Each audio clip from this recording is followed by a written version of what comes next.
Our next broadcast premiered in 1935. The program struggled in the ratings until 1940 when it became a national sensation. Within 3 years, it was the top-rated program in America. Few radio shows were more beloved, and few play as well half a century later.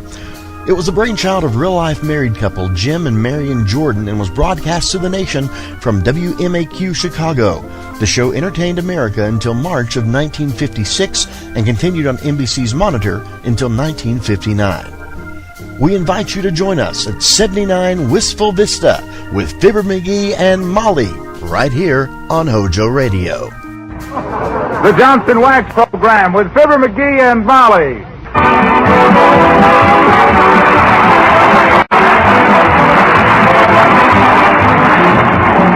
The makers of Johnson's Wax and Johnson's Self-Polishing Glow Coat present Fibber McGee and Molly, written by Don Quinn, with music by the King's Men and Billy Mills Orchestra. The show opens with Sweet Dreaming.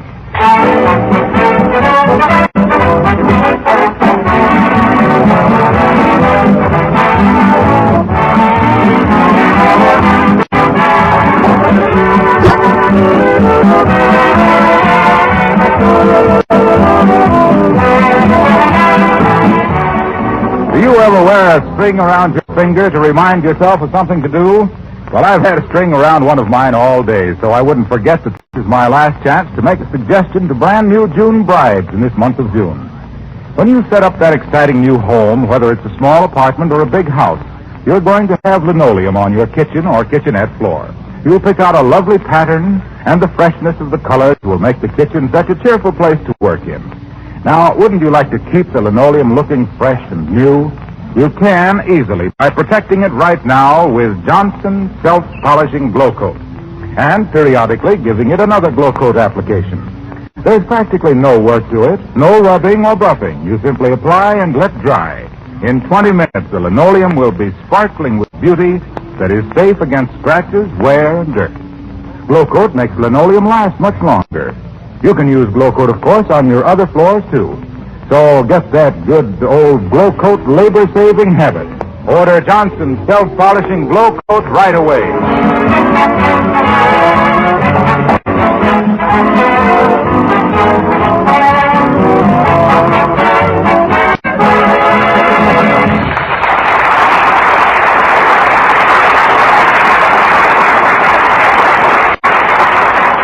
When you're frantically packing to go away, there are 1,001 details to take care of. And the division of labor is the same at 79 Wistful Vista as in any other home. The wife does 1,000 things and the husband does one. You know who we mean. Fibber McGee and Molly.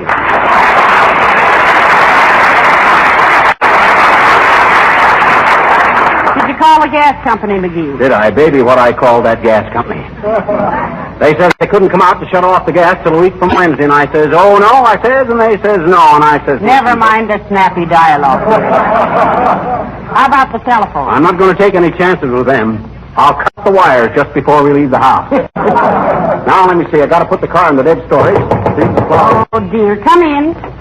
How do you do? How do you do? How do you do? I'm Dr. Davenport, Mr. McGee, from the Here Today and Gone Tomorrow Insurance Company. I believe you applied for additional insurance. Oh, did you, McGee? Yes, I thought I'd better, Molly. You know how it is. We're going to be in the movies. I can't be too careful. Might have to do stunts like leaping off a boxcar onto an airplane or something. Oh, dear. What you go through for your public. Yeah. And vice versa. Now, if you just open the top of your bathrobe, Mr. McGee. That's it. Yes. Now, don't worry about my chest, Doc. It's the sound of the dollar. Try it with inflation. I hope I'm not here at an inconvenient time, Mrs. McGee. Oh, you are, Doctor, but so are we, and there's nothing to be done about it. You go ahead and examine my husband. I'll just go about my work. Hey, Molly, don't forget to call the light company now. For the last time, McGee, I tell you, they won't buy back those burnt-out bulbs.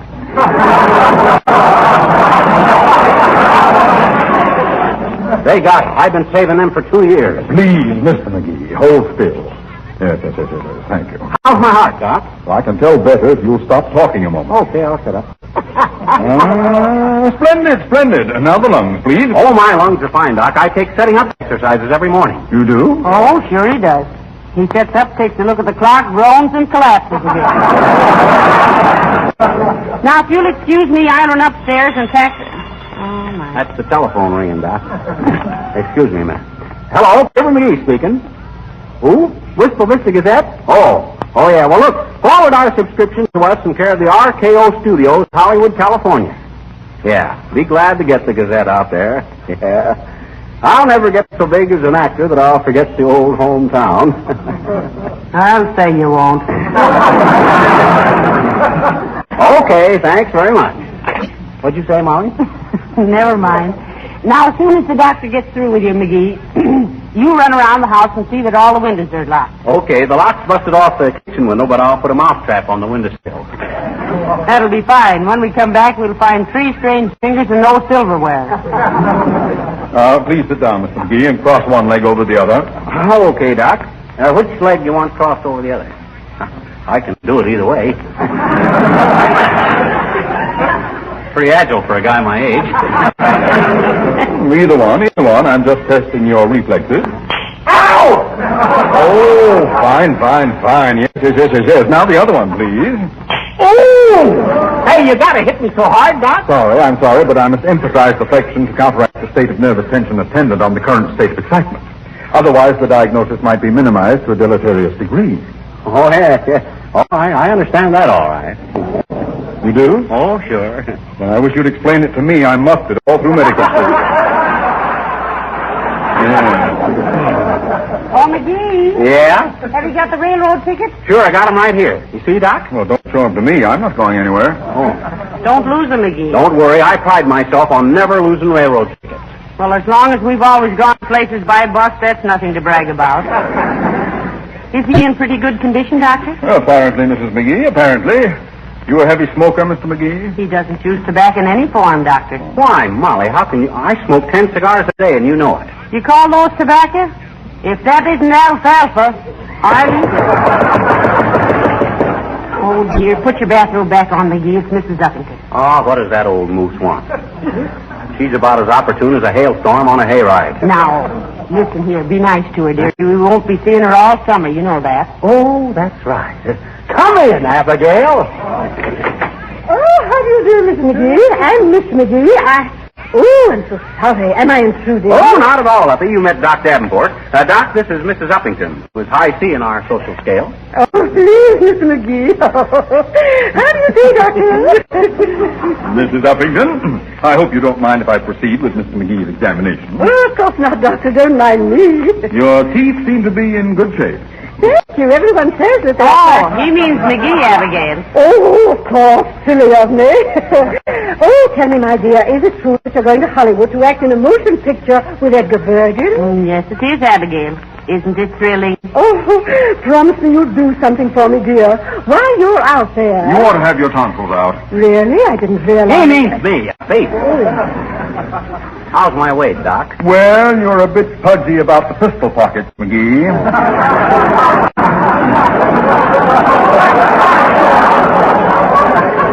What games do you play? Well, let's see. What can we do for you in Hollywood, Abigail? Well, my dear, I've always been a bit of a... Rummy. A bit of a rummy, and I... No, please.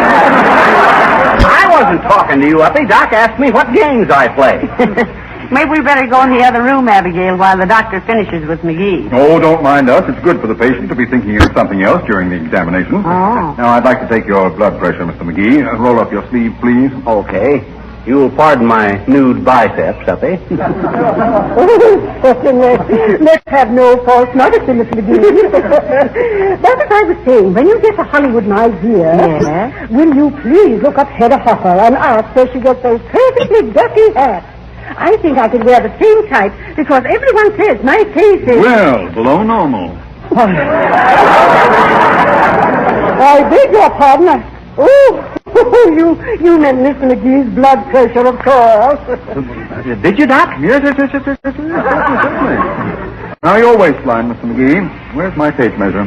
Oh, here it is. Now, stand still, please. Well, I'm not sure we'll meet Hedda Hopper, Abigail, but I'll certainly ask her about the hats because she and you must be about the same age. 39. Honest, I'd have swore it was only 37. Oh, now, boy, you flat. He meant my waistline.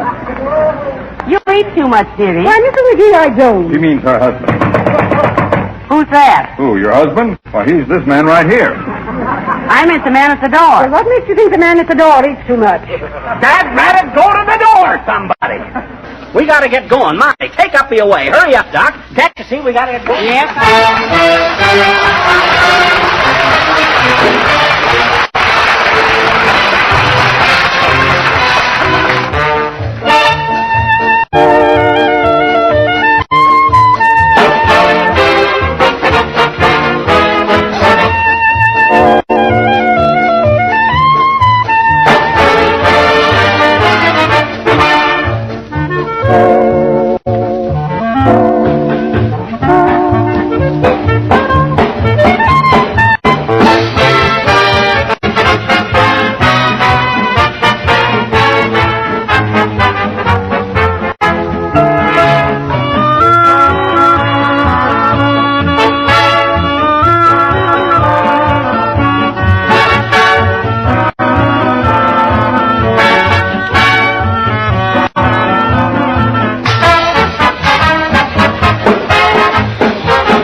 Trunk's all packed, dearie. Did you finish with the insurance doctor? Yes, he's all through. He's gone. All but a couple of the usual details. Hey, did you call the dairy to tell him we won't want any more milk? No, I've been too busy. You call him. Okay, give me the phone. Thanks. Hello, operator. Give me the whistle, Mr. Derrick. Oh, is that you, Mert? Oh, my. How's every little thing, Mert? It is, eh? What's that, Mert? Your sister's wedding? Oh, that's terrible.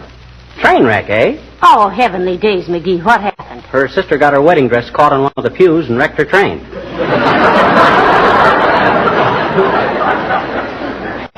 What's that, Mert?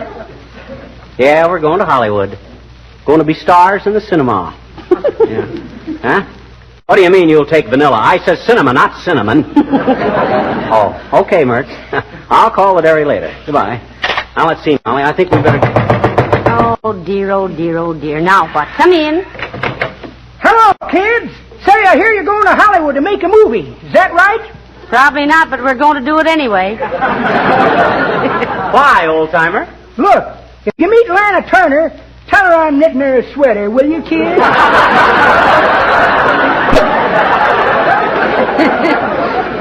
Well, I think she has the sweater, Mr. Oldtimer. Yeah. She's got 100 sweaters. And that ain't Hayes.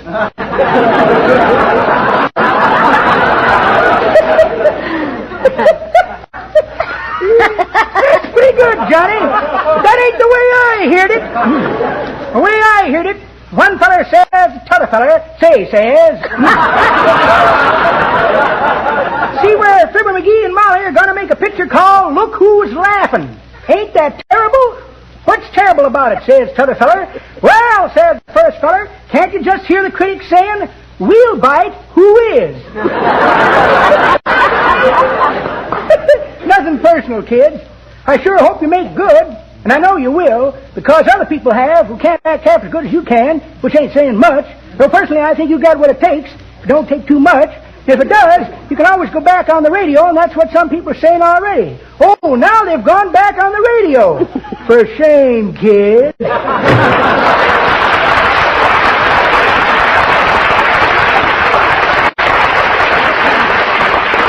What on earth was he talking about? I don't know. That old fuddy-duddy wouldn't know which end was up at a fraternity initiation. Well, now, let's see. You better get out of that bathrobe and into some clothes, dear. Oh, I don't want to get dressed till the last minute. Too much to do. Say, did you tell Uncle Dennis we were going away? Sure, I told him. But you know, he hates Hollywood. Why? Well, on account of Sonia Henney, mostly. Why, Sonia's a cute kid. I What's know. he got against her? Well, he thinks it's a crime to make all that ice and then skate on it. Well, hey, folks, When are you leaving for the coast? Oh, hi, Harlow. We're leaving in about an hour. Why? Well, when are you coming back to Wistful Vista? The last Tuesday in September, Mr. Wilcox. We're going to Hollywood to make a moving picture. Yeah. A talking picture, too. Yeah, I know. That's what I want to talk to you about. I've got a marvelous idea for a movie story. And if you sell it, I'll give you 50% whatever you get. 50% of a dirty look is hardly worth the effort. Yeah, besides, what do you know about film stories? What do you mean, what do I know about them? Oh. Why, I've helped write the greatest film story ever produced. Oh, I shouldn't have said it. I hadn't heard about that. Molly, you've been hearing it for 6.5 years. All about how Johnson's Wax puts a film of protection against dust and dirt and dampness on your floors and furniture and woodwork. Ladies and gentlemen, after this little lecture is over, we will pass a hat among yous after we pull it down over Wilcox's ears. Don't mind him, Mr. Wilcox. What's the rest of the scenario? Well, it's a very simple story, but it's got everything. Glamour, love interest, conflict, and comedy value. Oh. The glamour of a beautiful, well-kept home. The love of a housewife for something that saves her so much time and effort. And conflict between Johnson's Wax and the wicked effects of dust and dirt. Where's the comedy come in, Mr. Cecil B. D. Wilcox? Well, come to think of it, it's too serious a subject for comedy. Oh. And anyway, with Johnson's Wax on the furniture, you can't expect to see Marx Brothers.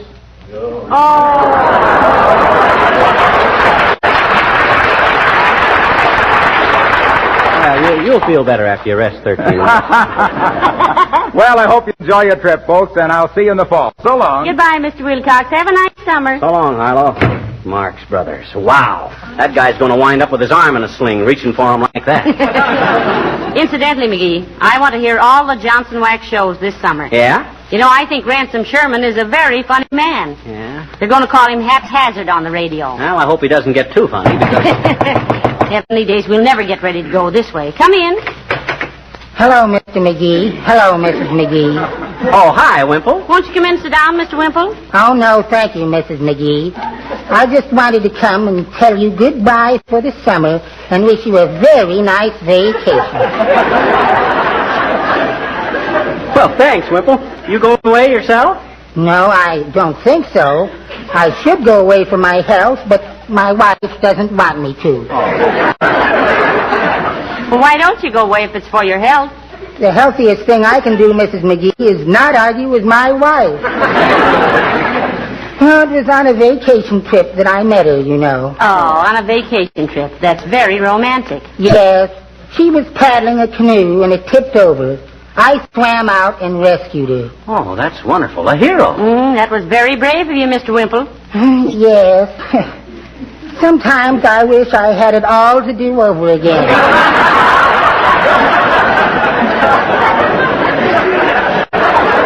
Well, goodbye for now. Oh, don't be in a hurry, Wimple. Stick around and breathe the air of freedom for a while. Oh, I simply can't, Mr. McGee. I'm working tonight. Carrying water for the elephants, you know. Oh, is there a circus in town? What? Is there a circus playing here? Oh, no. The elephants. Uh-huh. That's the name of my wife's softball team.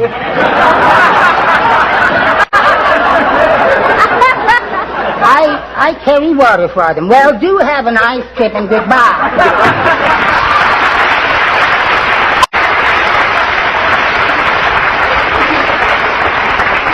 Mr. Wimple, he has a fairly cheerful outlook for such a henpecked little fella. Well, that's easily explained. He's been under his wife's thumb so long he's looking at the world through rose-colored nail polish. Hey, we better get busy, Molly. Our train leaves in 25 Well, minutes. I'm all ready, McGee. I just want to shut off the refrigerator. Say, what is this anyway? We may not enjoy packing up, but the front door's getting an awful bang out of it. Why, kid, come in. Hi, mister. Oh, hello there, little girl. I haven't got time to talk to you now. Why? Well, we're packing up. That's why we're going away for a vacation. Gee, what you want to go away for? I have mine right here. Oh, have you had your vacation? Sure. Right here on my arm, see? It hurt like 62. That's the vaccination. I was talking about vacation. Oh. Well, where are you going on your vaccination? Where are you? Hollywood, sis. We're going to be in a movie. Tiana? Uh-huh. Hey, will you send me a photograph of my favorite actor when you get out there, mister? Will you? Why, certainly, sis. We'll be palling around with all them big stars. You'll be seeing pictures of me posing in front of my swimming pool, riding around in a big limousine, sailing around on a yacht with the big shots. Oh. So name your star, sis. I'll get his photo for you. Anybody, mister? mister? Anybody. Name the biggest star you can think of, and I'll bet within 3 weeks, me and him will be wearing each other's clothes. Eating all our meals together, going to nightclubs together. Going for long walks, posing for publicity shots together. Why, me and him will probably be known as the Damon and Pythias of Hollywood. Oh, gee, that'll be wonderful, mister. Yeah. Send me a picture of him wearing your clothes, will you? I don't know what's so hysterically funny about that, sis. Who is your favorite star? Gene Autry's horse.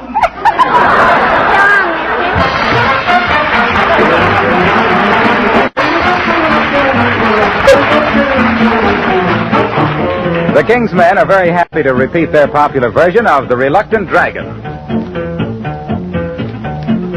One fine day while on my way to Ipswich by the sea, I met a rather charming chap who asked me into tea. It seems he was a dragon, you know, the kind with wings, teeth and tails and claws and scales and all those dragon-like details. I admit I jumped a bit when he began to sing. I'm the reluctant dragon, what ho, right so, the very reluctant dragon. Oh, very, very, don't you know, they call me the timid dragon. What rot, I'm not, I just won't fight, I'd rather play, I know I shan't get hurt that way. Here we go gathering nuts in May, I'm so reluctant, oh, so reluctant. After we had sipped our tea, a thought popped in my head. A dragon here? Ah, Jove, that's queer. He really should be dead. I said, I say, look here, I said, aren't you a bit extinct? He looked at me and gave a cry and wiped a teardrop from his eye. Heaved his bosom with a sigh. Then he coyly winked. I'm the reluctant dragon, that's me, carefree. I'm the reluctant dragon, reluctant since 1911 B.C. Could be, they call me the timid dragon. What rot, what a lot of rot, I'm not, what a lot of rot. When others fight, I run away. I guess that I was born that way. I'm to be queen of the May today. I'm the reluctant dragon, I'm frail and pale, the awful reluctant dragon, don't step on my tail, they call me the timid dragon. What rot, I'm not, I just won't fight, I'd rather play, I know I shan't get hurt that way. Here we go gathering nuts in May, nuts in May, nuts in May. I'm so reluctant, woo, yup, yup, yup, yup, yup.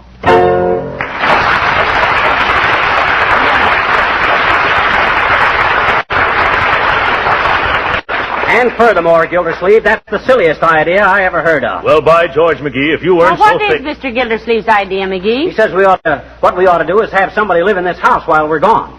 Ain't that dumb?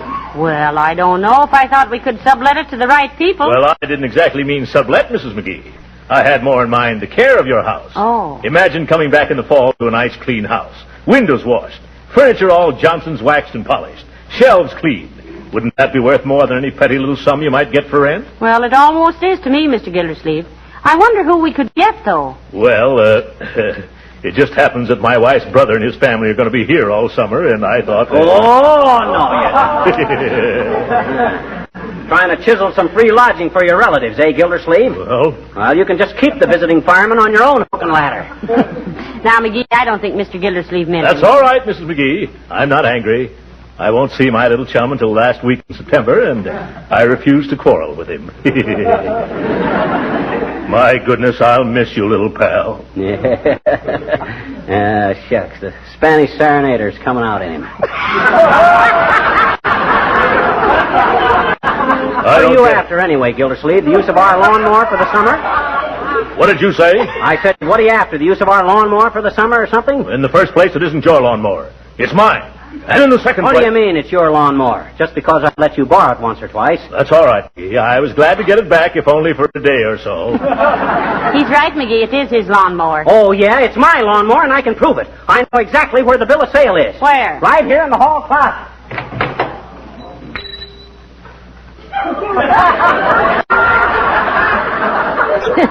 I straightened it out this morning, dear.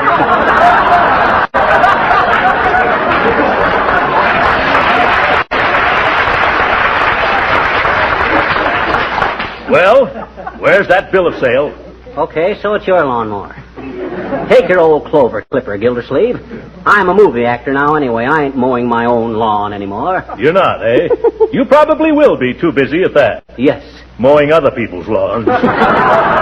You don't seem to have much faith in McGee's future in Hollywood, Mr. Gildersleeve. Mrs. McGee, if all his fans were gathered in one spot, Yes? they wouldn't make enough breeze to ruffle baby Sandy's hair ribbon. You wait, Gildersleeve. You'll be reading in the papers about me. Hometown boy makes good. Read the rest of it, McGee. Huh? Hometown boy makes good time hitchhiking home from coast. Now you look here, you All people. right, boys, that's enough. Do you realize we only have a few minutes to catch our train, dearie? Oh, boy, that's right. Go on home, Gildersleeve. Can't you see you're holding us up? That's all right. If I have to pay more than a dime to see you in the movies, you'll be holding me up. Have a nice trip, Mrs. McGee. Oh, thank you, Mr. Gildersleeve, and goodbye. Goodbye, little chum. So long, Truckee.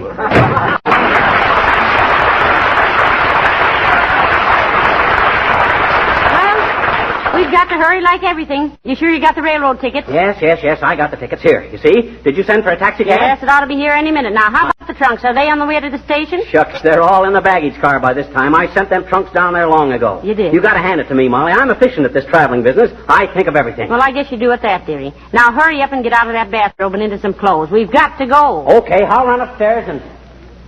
What's the matter? Oh, gosh. I ain't got any clothes. I packed them all in the trunk. Oh, heavenly days. How are we going to... There's the taxi cab. What are we going to do? Oh, I don't know. I can't go to the station in my bathrobe. Oh, hand me the phone, quick. Yeah. Hello, operator? Give me the Union Station. No, Mert. I haven't time for one of those now. Get me the Union Station. Hello, Union Station? Mrs. McGee calling. We're leaving on the train in 10 minutes for the coast, and my husband... Oh, boy, am I sick. My husband is sick, so have a wheelchair meet us at the taxi entrance. Thank you. Get your hat, dearie. I'll get a blanket. Give me some face powder. I want to look pale. Okay. Okay. Come on, McGee. Oh. Hollywood, here we come. The hard way.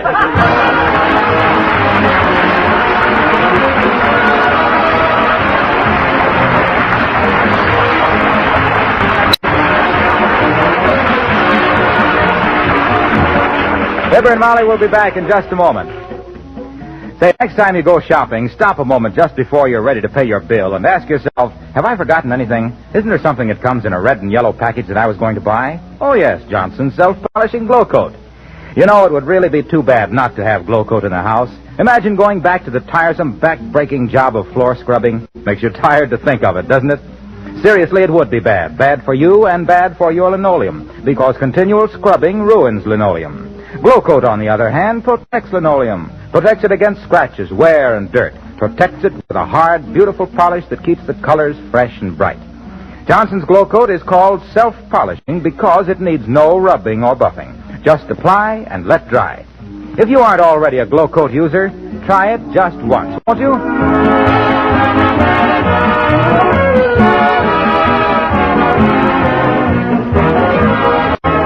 Ladies and gentlemen, once again, we want to thank all of you for your wonderful support and encouragement during the past year. It's people like you who make people like us like people like you. And we wish the new Johnson Wax show, Haphazard, starring Ransom Sherman, all the success in the world. We think the sponsor has made a great choice in him, and he's made a great choice in sponsors. Don't you think so, McGee? I don't know. What? After all the Johnson Wax people have done for us? What's the matter with you? Well, take a look. Almost 7 years on the air for them, and what have I got? No pants. Oh, my. Good night. Good night, all.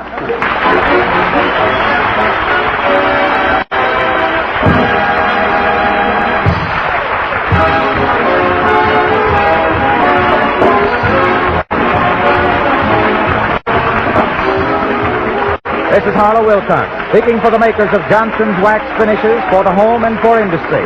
Inviting you to be with us again next Tuesday night for the premiere of the new Johnson Summer Show, Haphazard, starring Ransom Sherman. And we remind you that America's first line of defense is you and your support.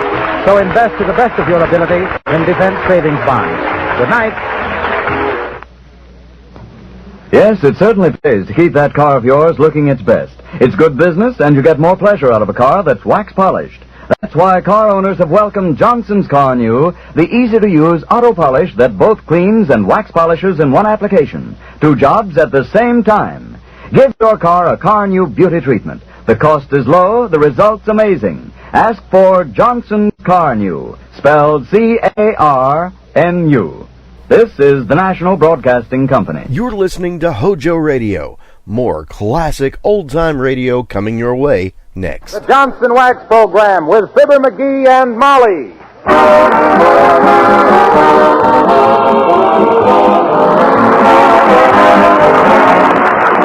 The makers of Johnson's Wax and Johnson's Self-Polishing Glow Coat welcome 30 new stations to their network tonight as they present Fibber McGee and Molly with songs by the petite and glamorous Martha Tilton, the top-ranking King's Men, and the music of Billy Mills.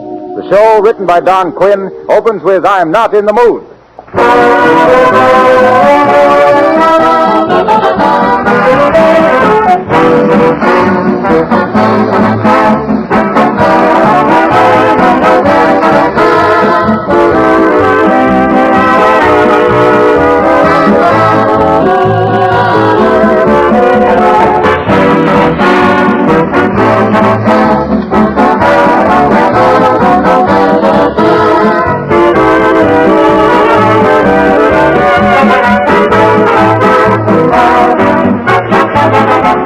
Well, it's great to have Fibber and Molly back again, isn't it? They're all tanned and rested after their vacations, and I'm sure they have lots of good fun in store for your Tuesday evenings from now on. Our sponsors, the makers of Johnson's Wax Products, would like to join all of you in giving them a royal welcome. Here's to Fibber and Molly and Don Quinn, the writer, and all the members of this fine cast of performers. May they live long and happily, and may they continue to be your friends and your favorite radio program. And may I thank all of you for our sponsors, because after all, it's your continued and enthusiastic loyalty to Johnson Wax Products that has made this whole affair so successful. It's a good thing to remember, by the way, that whenever you buy any Johnson's Wax product, you're buying the best, and you're sure of complete satisfaction.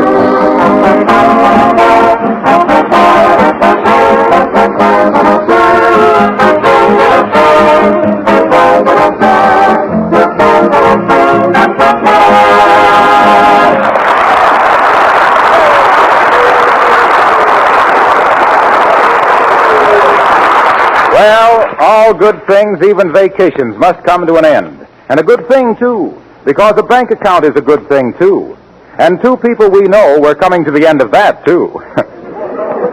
And here, just arriving home at 79 Wistful Vista, we find for the first time in 13 weeks those travel-weary, train-tired, ship-shapeless, map-happy homecomers, Fibber McGee and Molly.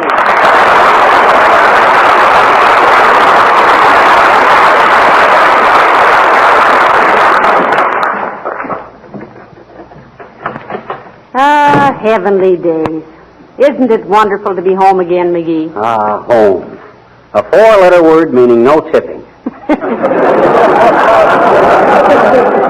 I can hardly wait to see everybody. Tell them about Alaska and the big bear I shot. I'll knock 'em dead.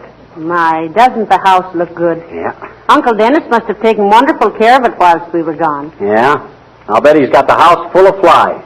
Why, it's too late in the year for flies. Not for bar flies. I wonder if he's home. Well, I'll see. Yoo-hoo! Uncle Dennis, it's Molly and Fibber. We're home. Yoo-hoo! Uncle Dennis. Maybe he's out. He may be away, but he ain't out. That guy can hold more than any... Now, will you please stop talking that way about me, Uncle Dennis? He's every inch a gentleman. He is? Remind me to measure him next time he falls down. Well, I'll have to admit he's got everything in pretty good order around here. Ah, boy. Let me sit down in my old easy chair a minute. There you are. Posh out of bar. Thank goodness we only have to take one vacation a year. Sure tires you out, don't it? Yes, but it's been a wonderful trip. You've learned all about salmon fishing, bear hunting, and underwater photography. Huh? What do you mean, underwater photography? You mean it was accidental when you fell out of the canoe with a movie camera? Oh, dear, look out the window and see who it is, McGee. it's Mrs. Uppington. Come in, Uppy. Oh, how do you do, Abigail? My, it's nice to see you again. Oh, how do you do, my dear? And Mr. McGee. Hi, Uppy. I'm glad to see even you. How's the world been treating you, Seldom? Have you had a nice summer, Abigail? Oh, delightful, Mr. McGee, simply delightful. I've spent the summer singing for the boys in the army camp. Ah. Oh, but tell me, where have you been and what have you been doing? Well, sir, Uppy, we drove to Seattle and took a boat to Alaska. Wonderful country, too. It's the... Oh, my, how those soldiers did appreciate my singing. I was on the program with another lady singer, you know, and they simply wouldn't let me leave the platform. They kept shouting, more, more, give us more. Oh, well, that must have made the other singer feel fine. Who was she? Grace Moore, I believe.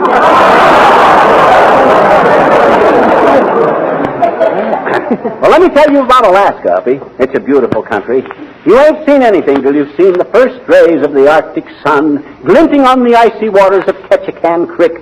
Oh, you must tell me all about it, Mr. McGee. Sometime. But now I simply must be going. I must let nothing interfere with my work for the boys. Oh, did I ever show you the lovely letter of appreciation I received from the White House for my work in a previous national emergency? Yes, you did, Abigail. And I must say it was real thoughtful of President Lincoln to do it.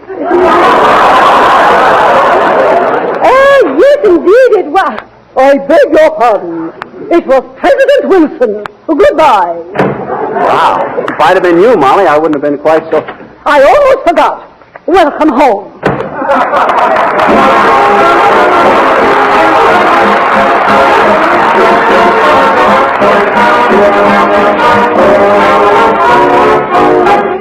Folks, we're happy to welcome to our show tonight that sensational young songstress, Martha Tilton. Martha? You will shout when it hits you, yes indeed. You will shout when it hits you, yes indeed. When the Spirit moves you, you shout hallelujah. Oh, you holler, yes indeed. Can you play sweet music? Yes, indeed. I mean that really sweet music. Yes, indeed. Yes, indeed. It's sweet as sugar candy, yes, indeed. Can you play hard music? Yes, indeed. I mean that extra hard music. Yes, indeed. Yes, indeed. It's harder than a blacksmith's apron, yes, indeed. When the band starts playing, that is all you need, and you find yourself swaying, yes, indeed. When the boys start swinging and forget to read, you will find yourself singing, yes, indeed. You will shout when it hits you. Yes, indeed. You will shout when it hits you. Yes, indeed. When the Spirit starts to move you, you'll be shouting hallelujah. Oh, you holler, yes, indeed. Oh, you holler, yes, you holler, yes,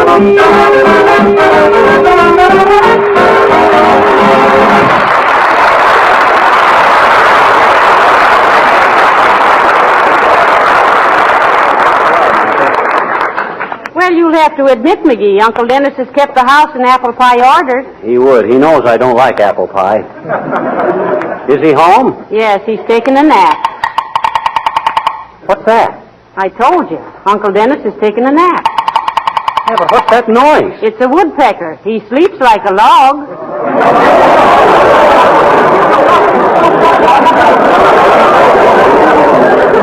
Yes, indeed. By the way, I wonder if that taxidermist in Seattle has sent me that bearskin yet. Oh, it's too soon, dearie. Takes a little time to cure it, you know. Not when I shoot 'em. When McGee draws a bead on 'em, bang. They're cured of whatever troubles they ever had. Come in.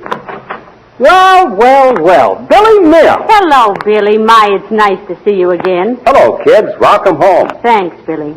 And what kind of a summer did you have? Swell, babe. Very groovy.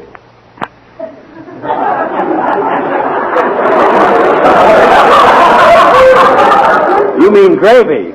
No, groovy. In the groove. Oh. Have you the same bunch of nice boys in your band this year, Billy? Yeah, all but my scribble player. Had to let him go. Why, Bill? You know what a scribble is? No. Neither did he, neither did I, so I had to let him go. Well, we went up to Alaska, Billy. Great country, too. Yeah, I've heard of it. Up that way, isn't it? Yeah, you ought to run up there sometime, Billy. Boy, if you could ever get a load of the first rays of the Arctic sun glinting on the icy waters of Ketchikan Creek. Ah, Alaska. Say, maybe my secretary would know what a scribble is. Alaska. I'll ask him myself. See you later, babe. So long, kid.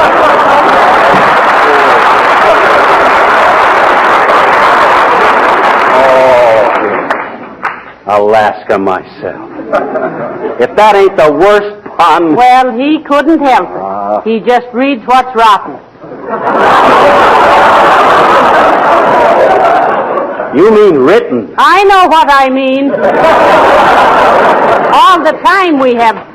Oh, Mr. Wilcox. Hi, Harlow. Welcome home. Or no, you're supposed to say that.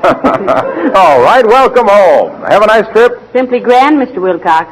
Did you know we went to Alaska? Yes, I heard about it. Have fun? I'll say, Paul shot a bar. He did? Yes, sir. Gee. 7 feet 3 inches from Beezer to Bustle, too. Ah, that's a great country, Harlow. If you could ever see the first rays of the Arctic sun glinting on the icy waters of Ketchikan Creek. I had a great time myself this summer, right here in Wistful Vista. You did? Yeah. Boy, if you could only see the beauty as I do, in the first rays of the Wistful Vista sunshine, glinting on the lovely surface of a freshly glow-coated linoleum, bringing out new life to the pattern and coloring and protecting it from scuffing and cracking, you wouldn't have to go to Alaska. Yes, but you can't shoot bear in somebody's kitchen. He doesn't shoot bear, he shoots the... McGee.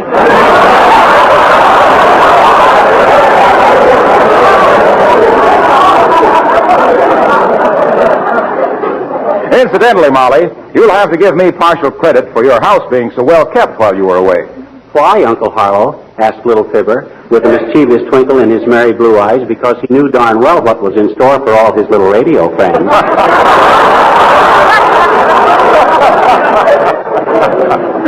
Well, I stopped by and gave Uncle Dennis a lecture on the value of Johnson's glow coat in the home. Oh, I made him set down his tray of ice cubes and really listen. Look, Dennis, I said, Molly took great care in selecting that linoleum, and you've got to take good care of it. How, he says, putting the corkscrew back in his pocket. With glow coat, I said. It shines as it dries in 20 minutes or less, and dirt and dust wipe right off. Well, that was the story, and now I've got to be getting along, folks. Say, I'm glad you're back. Hey, wait a minute, Harlow. I want to tell you about Alaska. It's the most wonderful... Wait a minute. Have you told anybody else about it? No, he hasn't, Mr. Wilcox. Why? Then don't tell me. You know I can't keep a secret.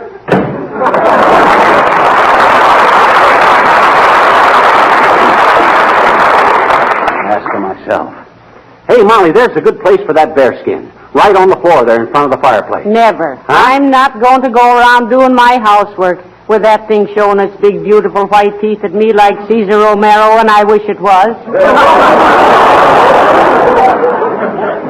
I think I'll put it on the floor in front of my bed. Then on cold winter mornings... look, McGee, never mind the bearskin now. You've got to help me take down the curtains. They're going to the cleaners. Oh, let's do that tomorrow. I never saw such a man. You either work like fury for a few minutes or you sit down doing nothing. I know. I'm a member of the sweater set.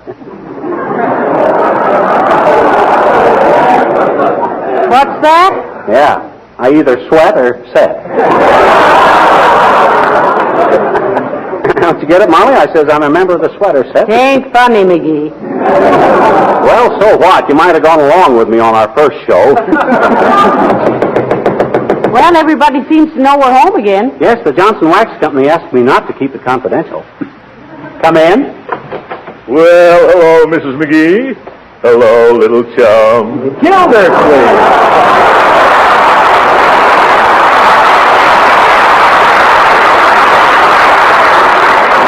My, it's nice to see you, Mr. Gildersleeve. Won't you have a chair and a cup of tea? No, thank you, Mrs. McGee. I can't stay but a moment. I just dropped in to say goodbye. Goodbye. Where are you going? I'm not going. I've gone.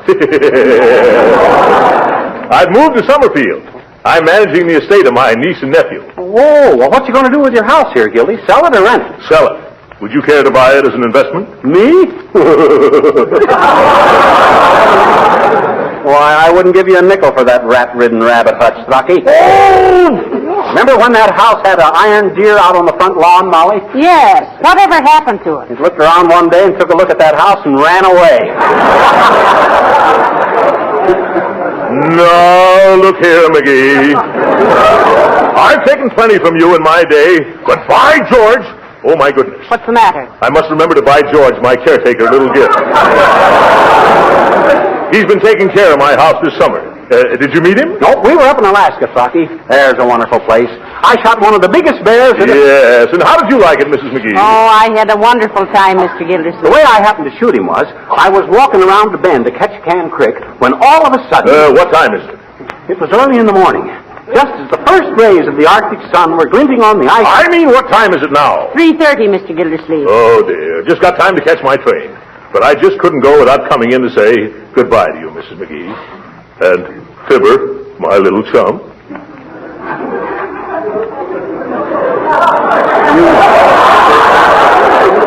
You mean we ain't going to see you anymore, Gildy? Chin up, little pal. That's life, you know. After all, we're just ships that pass in the night. I hope you miss me as much as I'm going to miss you.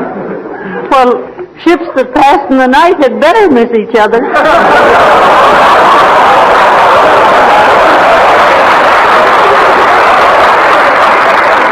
Really, old man, I hardly know what to say. Well, let's just say this isn't goodbye. It's au revoir.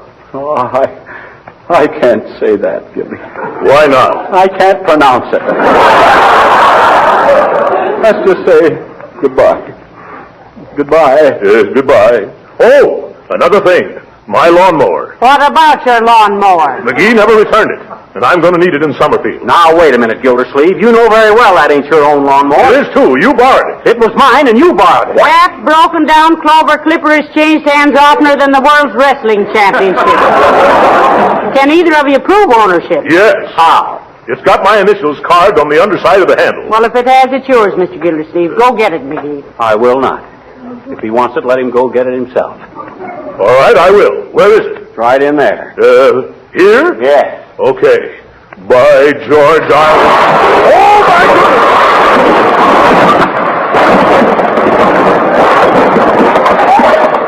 McGee, aren't you ever going to straighten out that closet?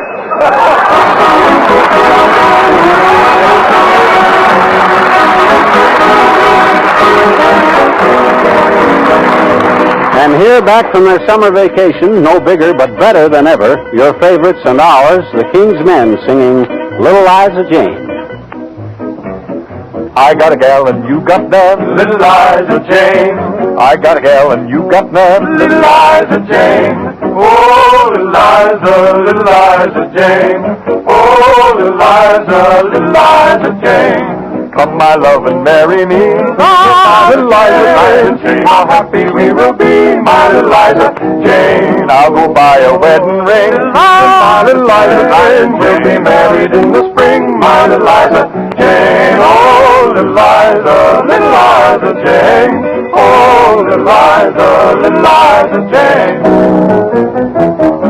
Then one day in the middle of May, little Liza Jane, away she ran with a traveling man who stole my Liza Jane. Oh, little Liza, when I heard the news, oh, little Liza, I got the blues. Liza, come back, my Liza, come back, my Jane. Liza, little Liza Jane. Oh,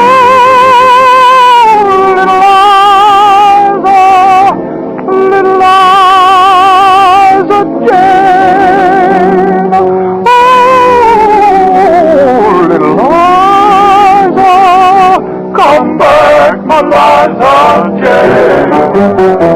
Had the blues so awful bad, I jumped aboard a train. Made up my mind I'd try to find my little Liza Jane.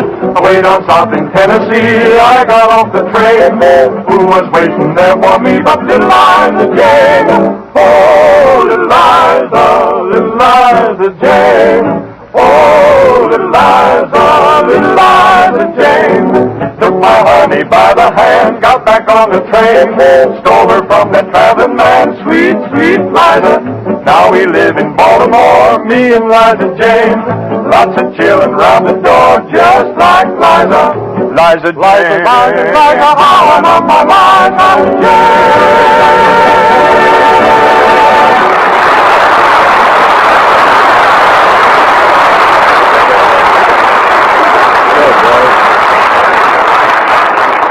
Hey, Molly, must have been a bad storm in Whistle Vista while we were gone. What makes you think so? You know that ship in the bottle on the mantel? Yes. Well, 2 lifeboats are missing.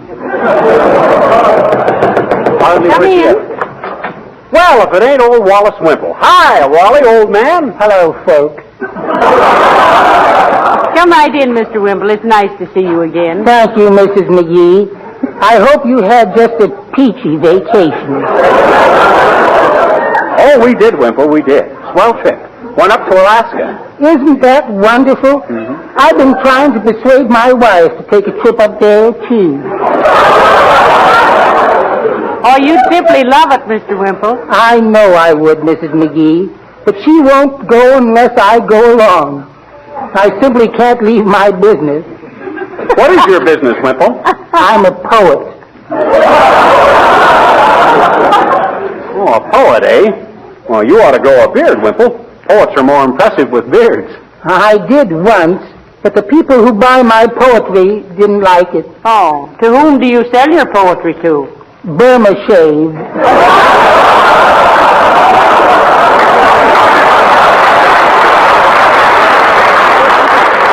Incidentally, how is your wife, Wimple? Same as ever? Oh, yes. She had a wonderful time listening to the Lewis Nova fight on the radio last night. Oh, how did you like it? I didn't hear it. I was doing the dishes.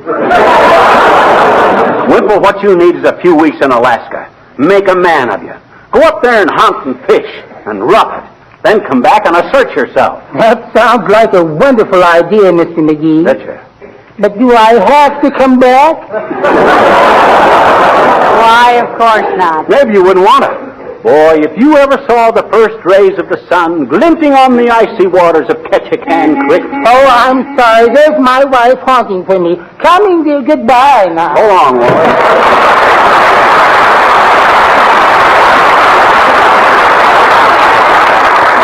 Poor Mr. Wimple. Say, what's his wife like, McGee? Well, roughly like the backfield of the Green Bay Packers. I hate to say that, loving football the way I do. Oh, well, look who's here, Molly. Hi, mister. Well.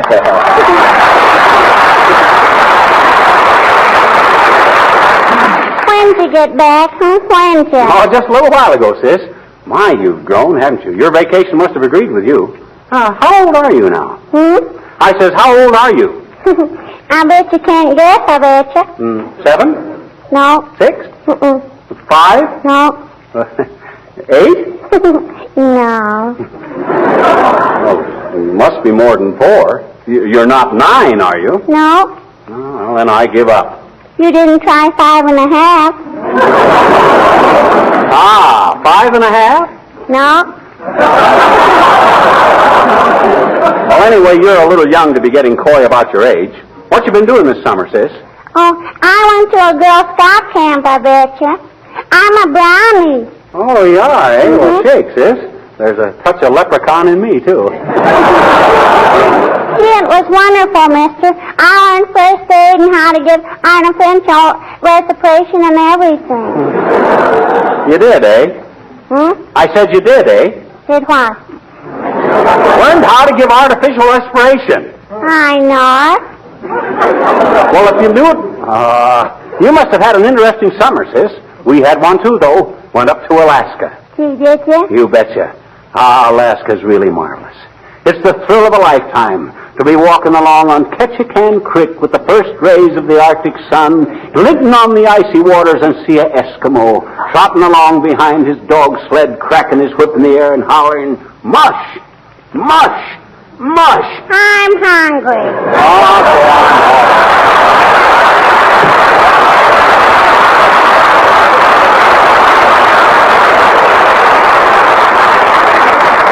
Ever see a kid with an appetite like hers, Molly? Well, she'll outgrow it. All little girls are like that. Mm-hmm. They love menus when they're young, and they love used men when they're old. Now will you help me take down the curtain? I'll drag him down with my teeth after that. I don't know, Molly. I don't think I will. I don't feel like that. I don't feel good. What's the matter? I'm worried about my skin. Well, take a warm bath and rub a little oil on it. No. I mean my bare skin. Oh. Wait. Those guys promised they'd send it to me just as... Come in. Hello there, kids. How's everything?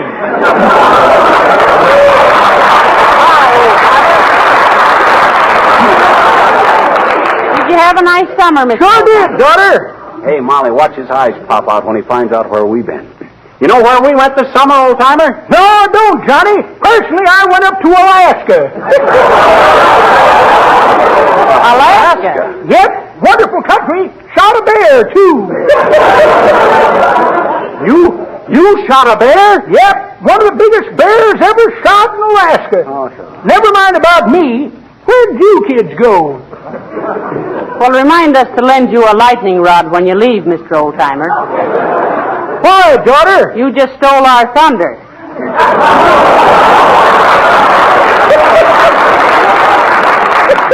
That's pretty good, daughter. It would be if I knew what you meant. That ain't the way I heard it. Oh, sure.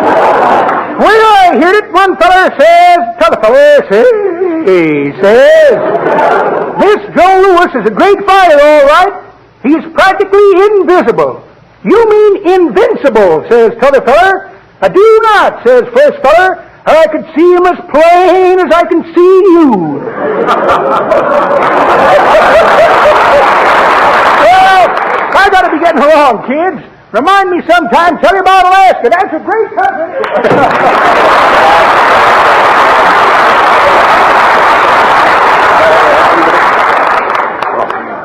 That does it. What, McGee? Sit down, Molly.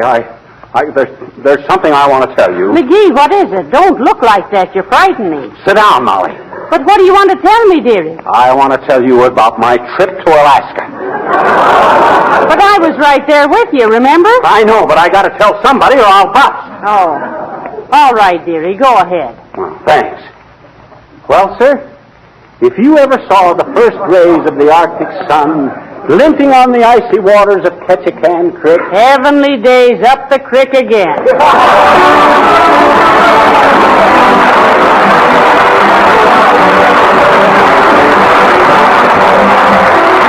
While we're waiting for Fib and Molly to return, I'd like to have a moment with you to say farewell to September and hello to October. Where the months have gone, don't ask me. But what to do about that car of yours that needs an October beauty treatment? Well, I can certainly answer that one. Make it sparkle and shine with Johnson's Car New, the sensational auto polish that both cleans and wax polishes in one application. Perhaps you'd like to know that during the past season, Car New has enjoyed the greatest sales increase of its history. More and more car owners have discovered how easily, how inexpensively they can clean and wax polish their cars this modern way. Car New saves time, Car New saves money. Where can you buy it? Ask your regular wax dealer, auto supply store, or service station for the one and only Johnson's Car New, spelled C-A-R-N-U.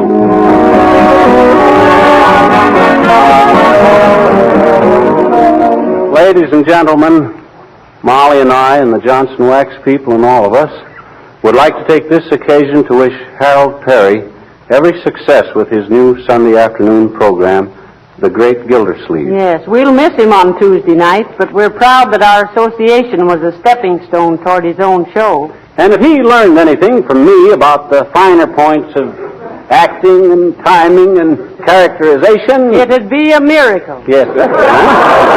Good night. Good night, all.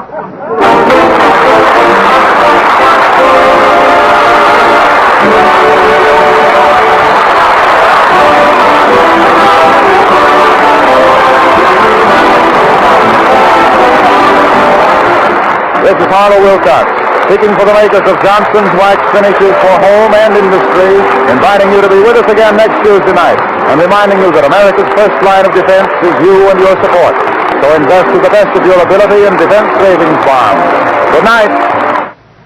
Well, here's the head man again to suggest to all you careful housekeepers that you try just one bottle of Johnson's Cream Wax, the newest form of wax polish made especially for furniture and woodwork.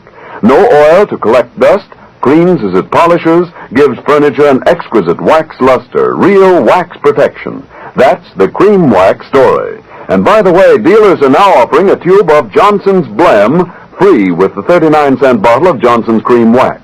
Blem is a marvelous blemish remover that takes off ugly white rings, stains, and scratches from furniture.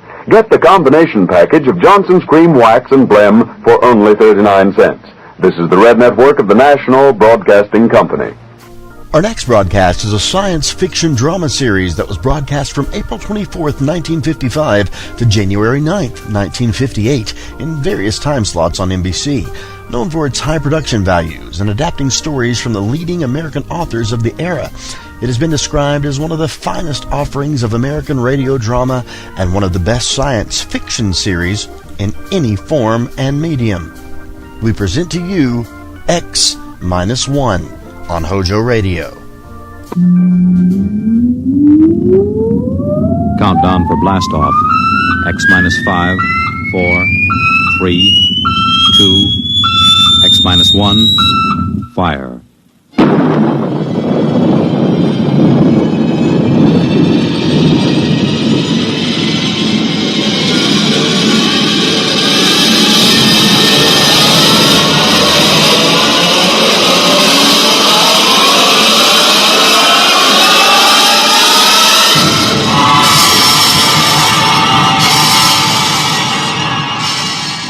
From the far horizons of the unknown come transcribed tales of new dimensions in time and space.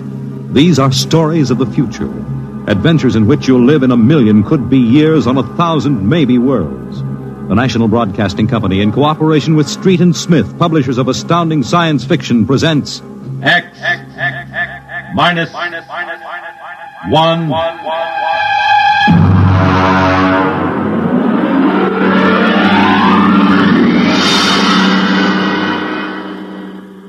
Tonight's story, First Contact, by Murray Leinster.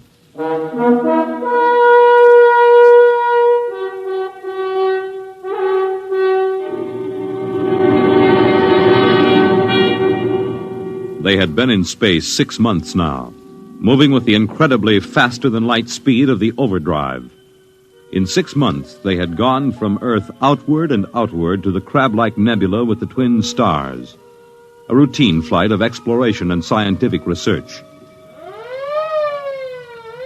Solid object about 90,000 miles away, sir. Located, Dort. Exactly. Identify it. A small object, sir. Captain, I've never seen anything like this before. Whatever it is out there is coming toward us at an incredible speed and retreating to zero just as rapidly. What's the mass of the object, Dort? Well, it varies with the distance from us, sir. Step up the scanners. Nothing, sir. Absolutely nothing shows out there. And yet there must be something. Those alarms are foolproof. Action stations, man all weapons. Condition of extreme alert in all departments immediately. Captain, what is it? Dort, I ran into the same thing once before on the Earth-Mars run. We were being located by another ship, and their locator beam was the same frequency as ours.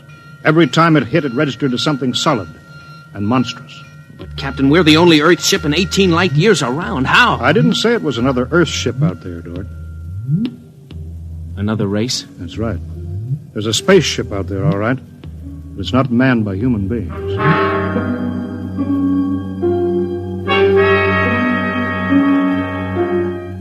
It had been contemplated and speculated upon. Mathematically, it was almost a certainty that such a race existed.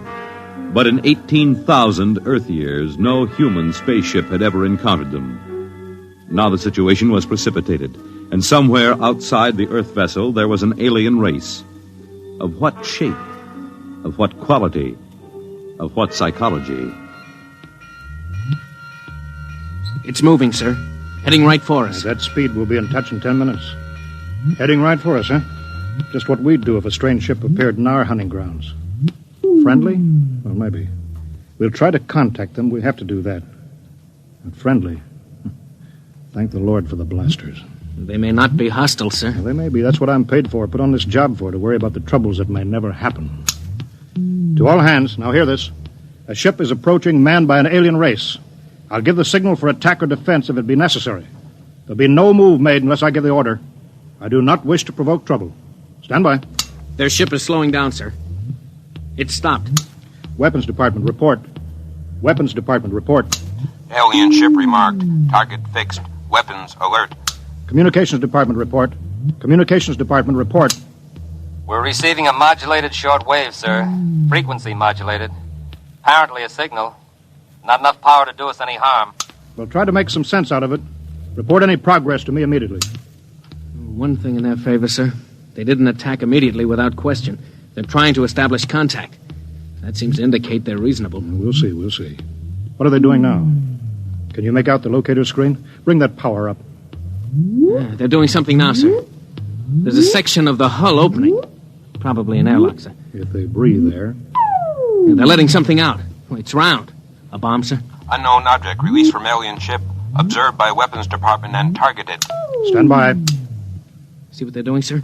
They've left the object out there right where they were. And now they're withdrawing the ship. There's no reason why that object couldn't be a bomb, Mr. Dort. Intended to let us think precisely as you're thinking right now. I just have a hunch, sir. I think they're friendly. I think whatever it is out there is a means of communication. You're probably right, but I won't gamble the ship on a probability. Sir, I'd like to volunteer to go out there and look that thing over. You understand whoever does examine it is expendable. Yes, sir. Requisition a lifeboat. If it's all right with you, sir, I'd prefer just a suit with the drive in it. It's smaller and the arms and legs won't make me look like a bomb. And I'll carry a scanner, sir. You may leave when you're ready. Thank you, sir.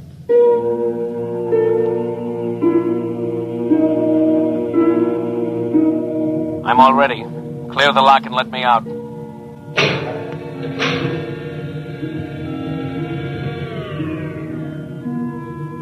Weapons Department reporting to the captain. Mr. Dort located. Mr. Dort is targeted. Stand by. If that object out there is a device to capture one of our people for observation and questioning, it'll be blown out of existence, including Mr. Dort. Stand by.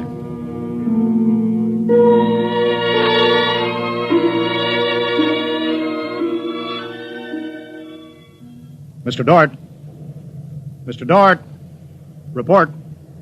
Object, as you can see on the scanner, sir, is covered with many small horns, like the detonating horns of the obsolete mines formerly used in naval warfare. Is that their purpose, do you assume, Mr. Dort? I'm going to find out, sir. I'm going to grab one. Mr. Dort. I'm here, sir. I don't think this is a mine.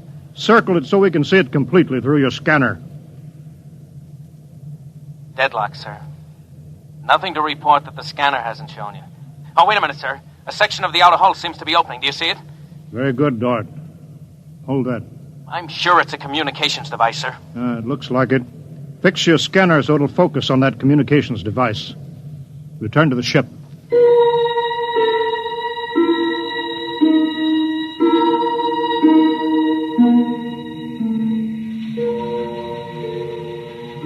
Communications Department. Communications Department. Progress report, please. We've established communication, sir. Is there a psychologist on the team down there with you? Yes, sir. Mr. Burns is working with us. Will both of you please report to the bridge at once?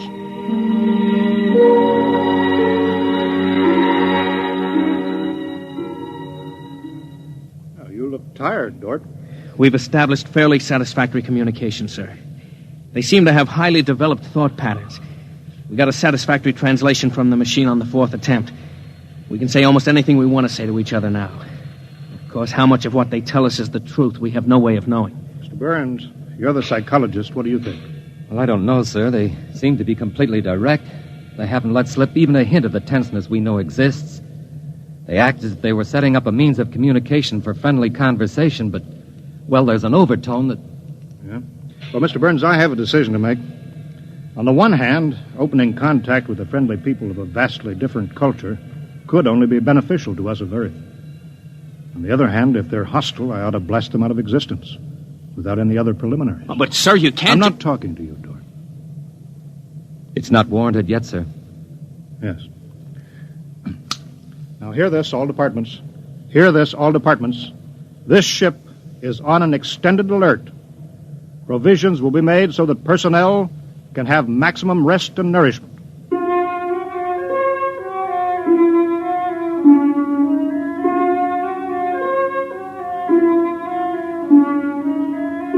Communication continued by means of the artificial language set up arbitrarily between the Earthman and the aliens, decoded by the mechanical decoders. Dort disobeyed orders. He lived on powerful stimulants so that he could stay with the communications machine. Talking to the aliens. Other people. Are we being received? We are receiving your message. The chief of this ship wishes to speak with the chief of your ship.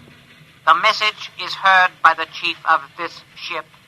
The chief of this ship communicates that he will hear the message of the chief of that ship. Go ahead, sir. People of the other ship, I'd like to say the appropriate things about this first contact of two dissimilar civilized races, and of my hopes that a friendly intercourse between the two peoples will result. People of that ship, what you say is all very well, but is there any way for us to let each other go home alive? That's all, sir. They've stopped sending. Very direct people. Very direct. But, sir, I don't follow. I didn't know what that meant. You know, is there any way for us to let each other go home alive? It means what it says, Dort. Sir, what's to stop us from just cutting communication and leaving, and they can do likewise? What's to stop us? Simply that whichever ship leaves first will be followed by the other. If they find Earth and get back to their own planet and we don't know where that planet is, Earth will be completely at their mercy. If they leave first, we'll follow them. We'll attempt to find their home planet. Dort, could you swear to any decision that the policymakers on Earth will come to? Sir, even if they do follow us, the closer we get to home, the more of our ships and weapons they'll face. They'd never get away. Well, how do you know that they can't communicate with their home planet without returning? We can't, sir. How do you know they can't? I don't, sir. So that's the situation. We'll sit out here, facing each other, trying to outguess each other, until time wears us out. And we'll have to face the fact. Either they destroy us or we destroy them. Navigation officer, attention. Navigation officer, attention. Every star map on this ship is to be prepared for instant destruction. The chief of this ship wishes to know whether the chief of that ship can suggest an answer to the problem concerning us both. Do you want me to answer that, sir? I'll answer it myself. Tell me when to talk. Now, sir. I am giving that matter personal attention. Every effort will be bent to the solution of this problem. Will you consider a temporary truce in the meantime?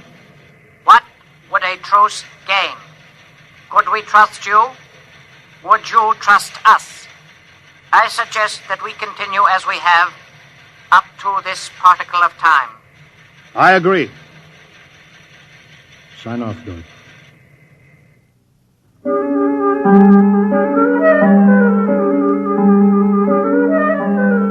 Weeks went by, and during the weeks, the exchange of information continued without let-up. What particle of time are the people on that ship at? The resting time. All rest except myself and others on alert duty. Same on this ship. You people of that ship are very similar in many ways. Do you have a family? I have a mate. I have a mate and 3 offspring. It is too bad for them, as well as us, to have to kill each other. This ship can't see any way out of it. Can that ship? If we could believe each ship, yes. Our chief would like it. But we can't believe you, and you are afraid that we do not tell the truth, although we do. This ship would trail you home if this ship were able to. That ship would do the same. But this ship feels sorry about it. I believe you're a friend. I share your belief and like you. But there is a possibility that you were put to make a trap for me. I will stop now and think it over.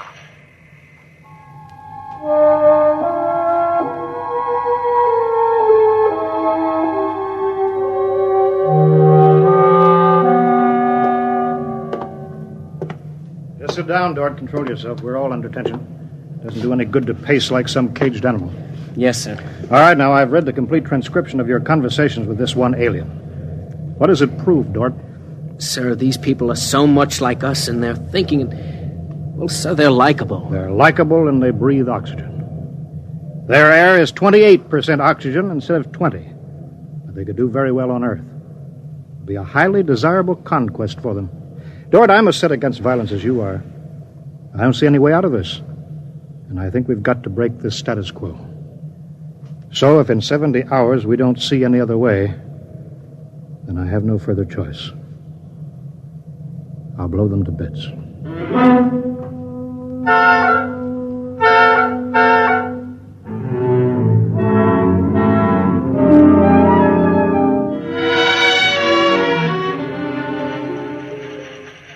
Will that ship receive communications? Will that ship receive communications? This ship is listening.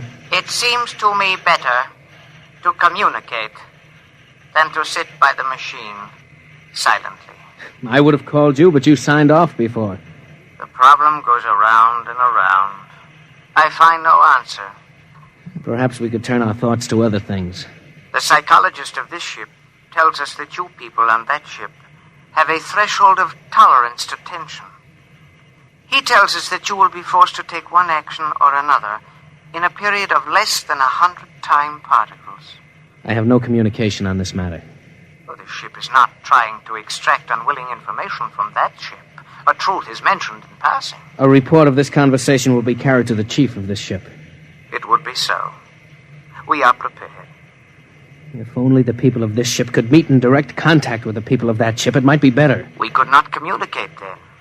The communications machine is too large to carry from place to place. In direct contact, the peoples of the two ships would be further apart than now. That's true. I am sad. Much that is pleasant has passed between us. I am sad, too. We are not yet ready for each other. We are not yet ready for each other. It's hard, isn't it, Dort? Well, Captain, I'm sorry. I didn't know you were here, sir. I've been here for quite a while. Eavesdropping, I'm afraid. It's all right, sir. Nothing can be personal in a situation like this. Yeah, that's right. How long is 100 time particles, Dort? Pardon, sir? That reference he made to us not being able to stand tension is interesting. Their psychologists seem to make more out of us than we do out of them, don't they? Yes, sir. They hit the nail right on the head. Yes, they did. I think, Dort, we'll just have to push our timetable up a bit. No further communication with the aliens under any circumstances. That's clear, isn't it? Yes, sir. Sir, if they know so much about our psychology, isn't it possible that remark was intended to make us act more quickly? Probable, Dort. Probable. Well, why would they do that, sir? Why? You tell me why, Dort. All of a sudden, I have an idea, sir. It's crazy. It doesn't matter how crazy. I'll listen to it. Sir, I think these people are playing some kind of a joke on us. Joke? A joke, Dort? Yes, sir. Over and over again, I've noticed what I think is a sense of humor. A highly developed sense of humor.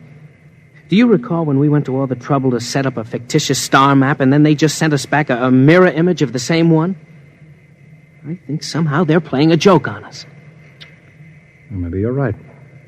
In which case, you've seen practical jokers, Dort. Their jokes aren't always funny. Sometimes they hurt people.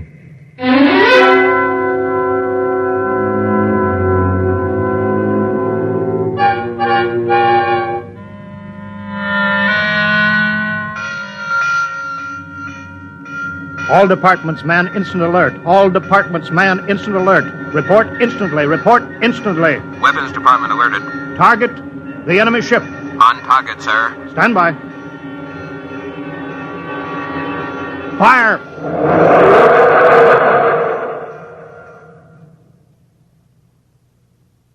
They're gone, sir. Not a trace of them left. Not a tiny trace. Now we can go home.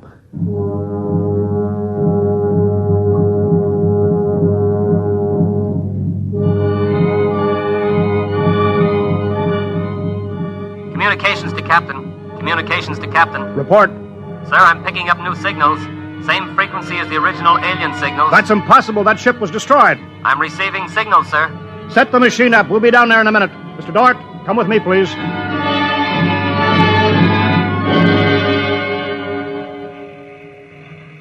It's good to be on the way home. Yes, it is good. Do you suppose we'll ever figure out what happened to the other ship? Never. A blinding flash and they were gone. I suppose they couldn't figure a way out of the situation. An unstable people. They had no sense of humor to cope with the situation. They exploded themselves out of existence. It seems reasonable. They must have had powerful weapons to destroy themselves so completely. Yes, what a shame. In a way, I grew to like them. This isn't meant for us, sir. I don't know what's happening, but I think we're overhearing a private conversation. I understand, Dort. Be quiet, will you? Many things might have come out of a relationship with that people. They were describing a disease they call cancer. I think it is similar to the Frogren syndrome. We might have helped them. They might have helped us, too. Well, too bad. We'll never find them again, I think. The odds of such a chance meeting in the vast space of the whole universe. There are no figures for such odds, are there? Turn it up, Dort. Turn it up louder. That's all there is, sir. The signal stopped there. Sir, I don't know how, but somehow when we fired at them, we didn't destroy them, but we did set up a condition whereby they've become invisible to us and we've become invisible to them. Captain to Engineering Department. Halt forward motion. Captain, why are we stopping? Listen, Dort, you say they're invisible. They are, but they're not destroyed because we just heard them.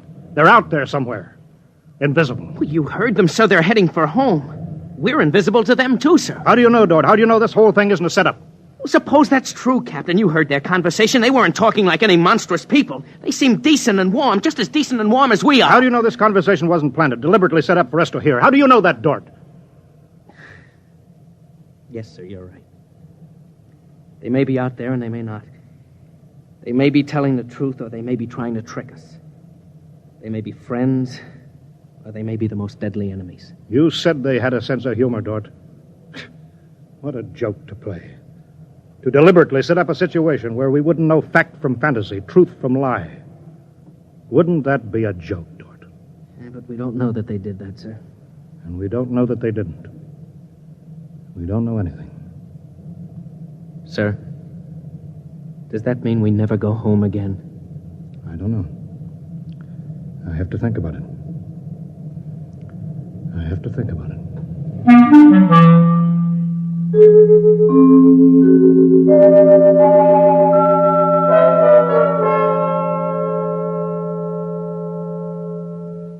You have just heard X-1, presented by the National Broadcasting Company in cooperation with Street and Smith, publishers of astounding science fiction. Tonight, by transcription, X-1 has brought you First Contact, written by Murray Leinster and adapted for radio by Howard Rodman. Featured in the cast were Wendell Holmes, Bob Hastings, Clark Gordon, William Lally, and Stan Early. Your announcer, Fred Collins. X-1 was directed by Daniel Sutter and is an NBC Radio Network production.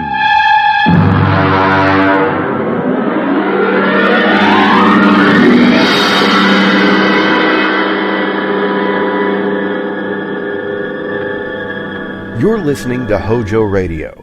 Stay tuned. Countdown for blast off. X-5, 4, 3, 2, X-1, fire.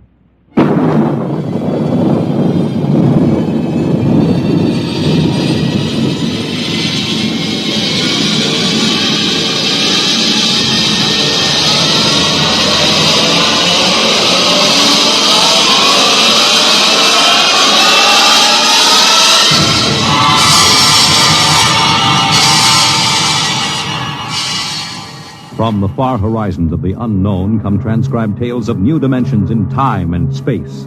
These are stories of the future, adventures in which you'll live in 1,000,000 could-be years on 1,000 maybe worlds.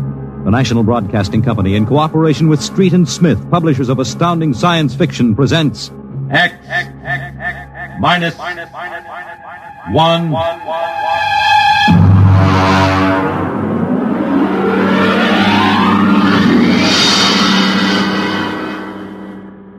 Tonight's story, Child's Play by William Tenn.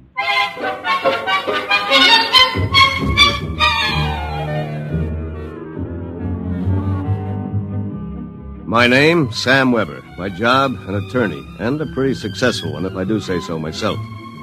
Maybe you won't believe it, my best friends find it hard to believe, but I used to be a completely different guy. Frightened, sickly, nearsighted, a real Mortimer Meek. No kidding. That was 10 years ago. The big change in me began to take place on a cold December morning in 1955. Just a moment, please. Yes, please. Weber? Yes. Samuel? That's right. Okay, Jack, step back. All right, fellas, bring it in. Just a moment. You must have the wrong... Watch it, Jack. Sign here.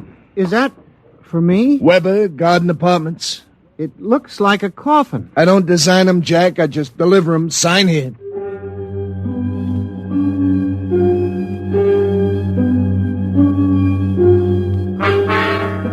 After much straining, I wasn't in very good physical shape those days. I managed to push the box under my single light bulb. There was a card in a small envelope. Let's see. To Sam from your classmates at the Interdimensional and Cosmic Institute. Merry Christmas. 2155. Holy jumping catfish. Hey, mister! Hey, mister! There must be some mistake. Hey! Holy jumping catfish. They were gone. And I didn't even know which delivery company it was. I sat down to think, and it was just beginning to seep into my sleepy brain that maybe this was one of Lou White's practical jokes when I noticed there was something funny about that box. For one thing, it was dated 2155, 200 years from now. And for another thing, it was solid gold. Pop had been in the jewelry business long enough for me to verify that. At that point, I decided to open it up and see what was in it. After about a half hour of fumbling, I gave up. All right. If you won't open, you won't open.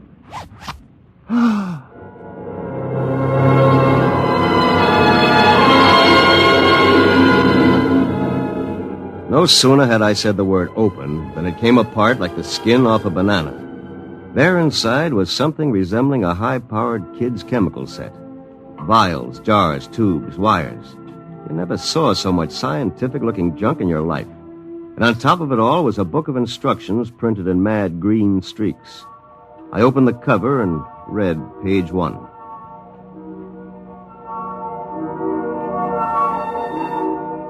Build-A-Man set number 3. This set is intended solely for the use of children between the ages of 11 and 13. The equipment will enable the child to build and assemble complete adult humans in perfect working order. A disassemblator is provided so the set may be used again and again with profit. Refills and additional parts may be acquired from the Build-A-Man Company, 928, Diagonal Level, Glunt City, Ohio. Remember, only with Build-A-Man can you build a man.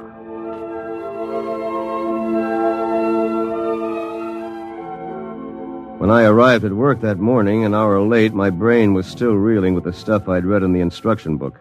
By the time I'd reached the office, I decided it had been a bad dream and it would be over by nightfall. Somerset and Ojak, attorneys at law. Just a moment. I'll connect you with Mr. Ojak. Oh, good morning, Mr. Weber. Good morning. I've got to get my mind off that book. Only with Build-A-Man can you build a man. It must have been a dream. Probably go home tonight and find the place empty. Well, if it isn't a poor man's Clarence Darrow. Hiya, Sam! Sam? Oh, Hello, Lou. I come as bearer of sad tidings. You don't look very sad. Boss wants to see you, laughing boy. What about? Well, how should I know? Oh, and by the way, Sam, you'll be happy to know that I've just been promoted. I'm handling all the criminal stuff from now on. Congratulations. Of course, you know what this means for Tina and me, don't you, Sammy? Ah, cheer up, son. Tina's not for you anyway. Some got it, some don't. Me, I'm loaded. You? Ha! Nothing. So long, laughing boy.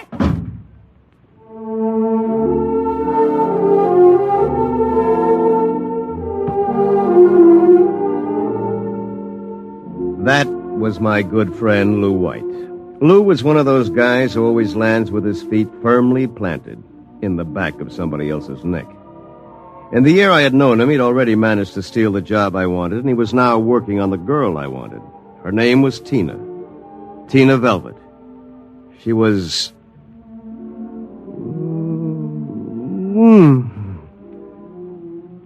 Good morning, Sam. Oh, good morning, Tina. My, you look... Yes? Good enough to take to lunch. Oh, I'm sorry, Sam, but I promised Lou. Sure. I hope you're not too disappointed. Me? Oh, no. Some got it, some don't. I don't. Theoretically, Tina was employed by Somerset and Ojak as combination secretary and switchboard operator for Lou and me. I guess she wasn't what you'd call really smart, but she always managed to look like a pin-up girl caught with her clothes on, if you know what I mean. Well, that was Tina. I tried to steady my blood pressure as I walked into the boss's office. You sent for me, Mr. Ojak? Oh, yes. Sit down, Weber. Sit down. Thank you, Mr. Ojak. My boy, in this business, you've got to be aggressive. You've got to go out and create new clients. I don't mean ambulance chasing or anything like that, but you've got to show some zip. Yes, sir.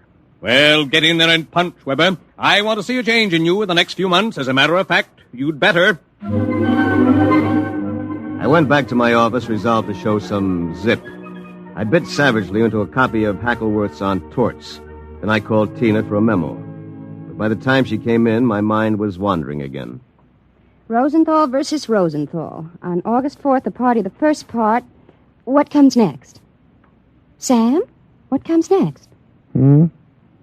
Oh, listen, forget the memo for a while. I want you to take a letter. All right, Sam. Today's date, usual heading. To the Chamber of Commerce, Glunt City, Ohio.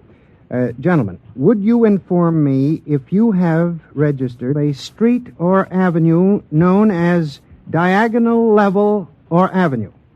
I write on behalf of a new client of mine. Oh, Sam, he was a new client. I wondered about it, but he looked so strange and sinister. What did he look like? Well, he was a terribly tall old man in a black overcoat. He asked if you were in, and then he tried to get your home address. But he looked and acted so strange I didn't give it to him. He went away positively furious. That's great. Did he leave his name? Well, that's the funny part of it. He just said he was the censor or the census taker or something from the 24th Oblong.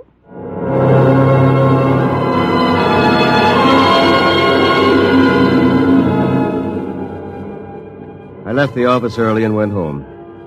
Sure enough, there it was, my Bill-the-Man set gleaming a little obscenely in the corner. I walked over to it, gave it a kick, and hollered, "Open sesame!" 3 minutes later, I was flopped down in bed reading Chapter 1, Making Simple Living Things. An hour later, I was fooling around with such complicated items as the Junior Bicalibrator, which measured everything from blood pressure to hemoglobin content, and the Jiffy Vitalizer, which was actually supposed to put life in your creation, providing you had followed instructions carefully. At 8 o'clock, I went out to supper with the idea of getting a little drunk. I did. At 9:45, I came back and made my first simple living thing. Here, boy. Here, boy. Maybe you aren't a boy. Let's see. According to the book, you are a rubicular oyster hog. Not much to look at, but I made you. Me, Sam Weber, attorney at law. I have created life. Hey, come back here. Come back. Here, boy. Here, boy. Here, boy. Hey.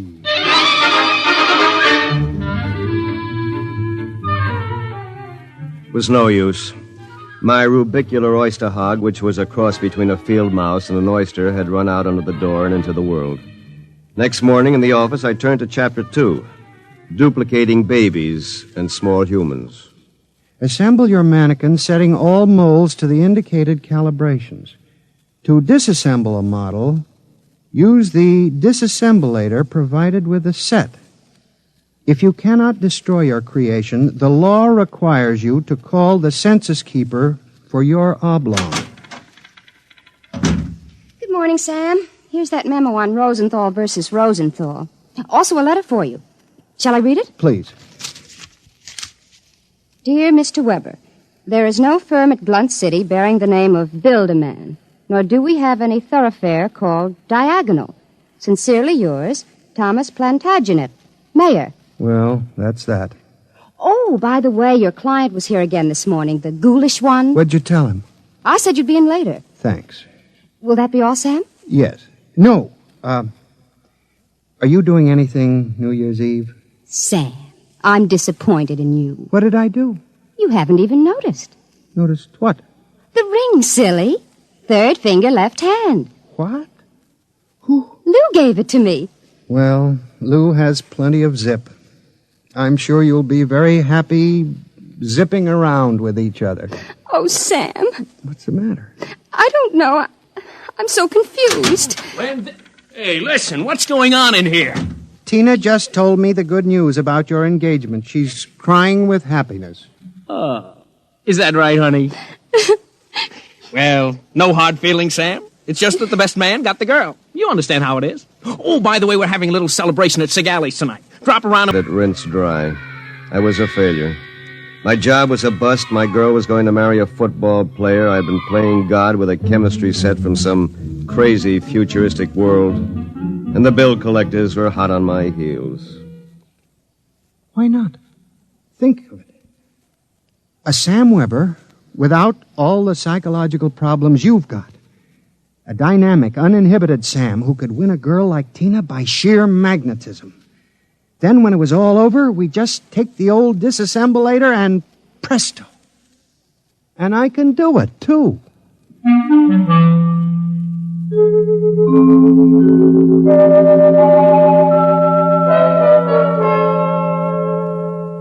Chromosome content check.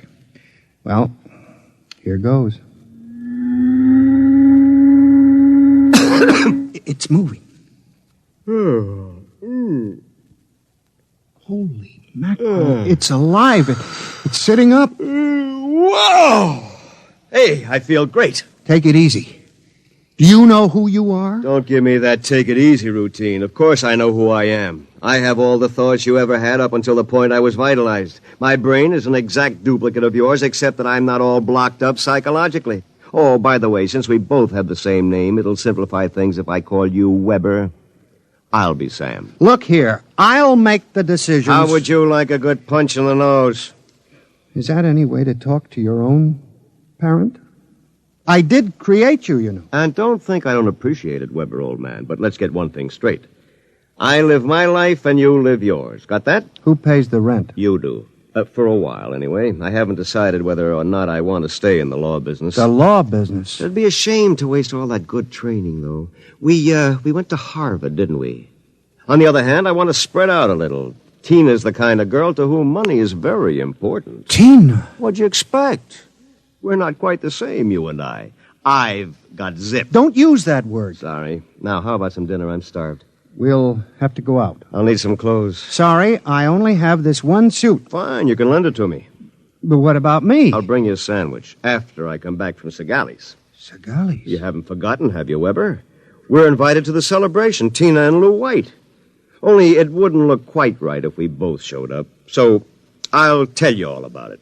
Now, come on, off with the suit. And no nonsense.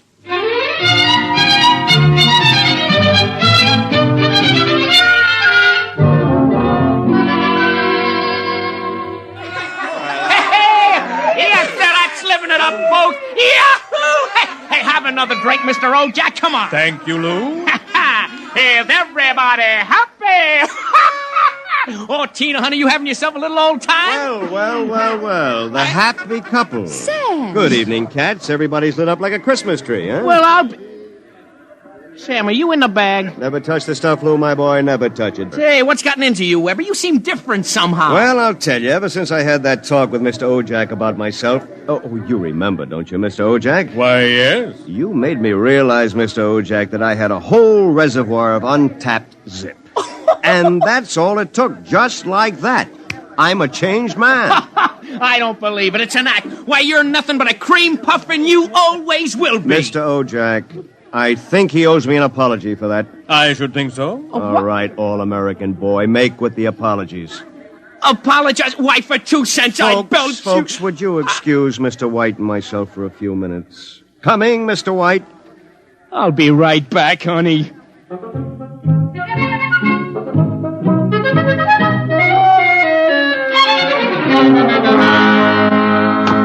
Oh, no! Okay, big boy, you've taken enough punishment. Lou, don't kill him. He did... Oh, dear. He'll be all right in a little while, baby. Did you? I mean... Oh, Sam. Tina. We really shouldn't be... kissing like this. Well, it's what you've always wanted, isn't it? Well, isn't it? Oh, Sam.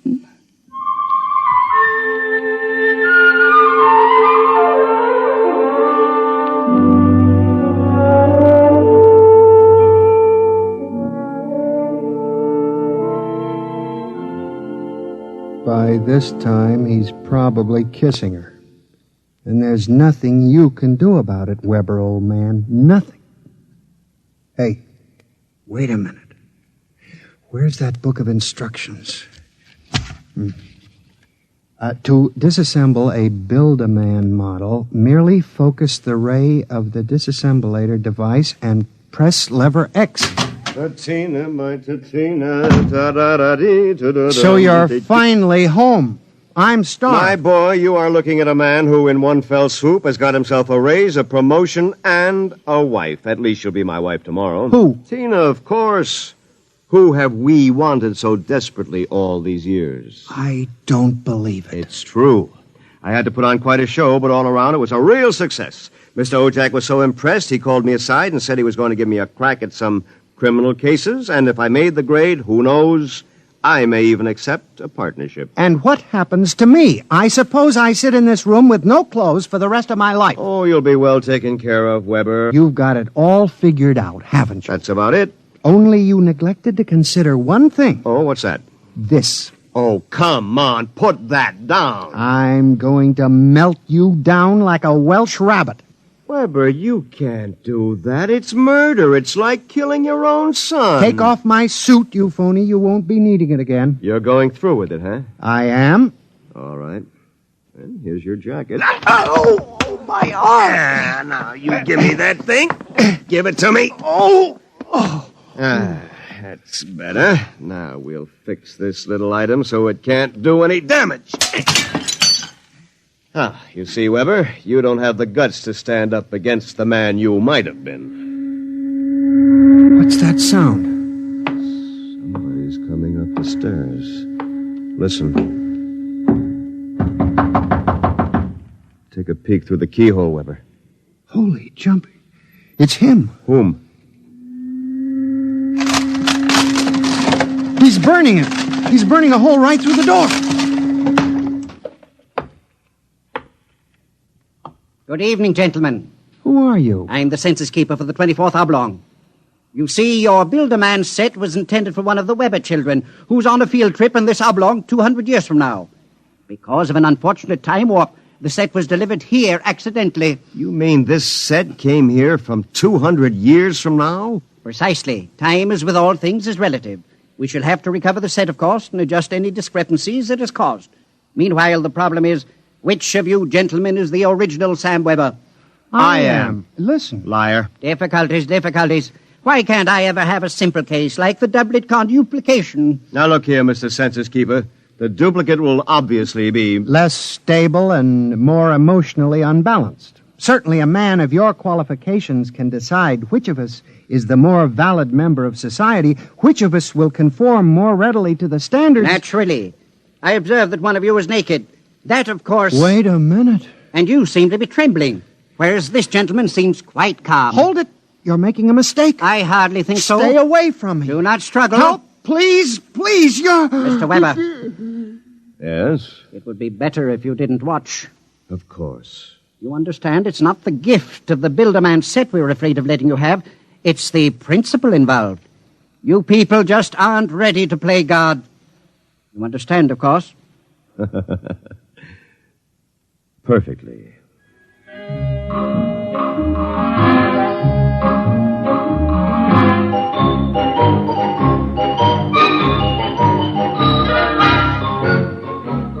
Well, that's my story. Within 10 seconds, the old Sam Weber had been completely dismantled and packed into the box. Tina and I were married, as you know, and I went on to become a full partner in the firm of Ojak, Somerset, and Weber. Oh, and by the way, Tina and I have been doing quite successfully what the old Sam Weber and his Build-A-Man set made such a mess of. We have 1, 2, 3 little conuplications. Sam Jr., age 4, Samantha, age 3, and Samina, age 2 months. Good night.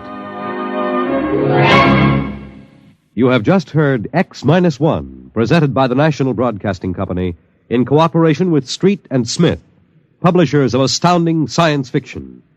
Tonight, by transcription, X-1 has brought you Child's Play by William Tenn, adapted for radio by George Lefferts. Featured in the cast were Bill Zuckert as the truck driver, John Gibson as Sam, Grant Richards as his alter ego, Peggy Lobbin was Tina, Ted Osborne played Mr. Ojak, Bob Hastings played Lou, and Guy Rep was the man from the Census Bureau. Your announcer, Fred Collins.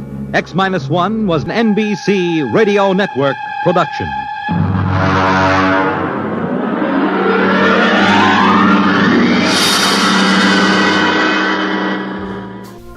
Our next broadcast was produced for syndication in 1949 at WMGM, New York. It was based on a popular series of movies in the late 1930s and early 1940s and brought to the microphone the stars of the series, Lou Ayres and Lionel Barrymore.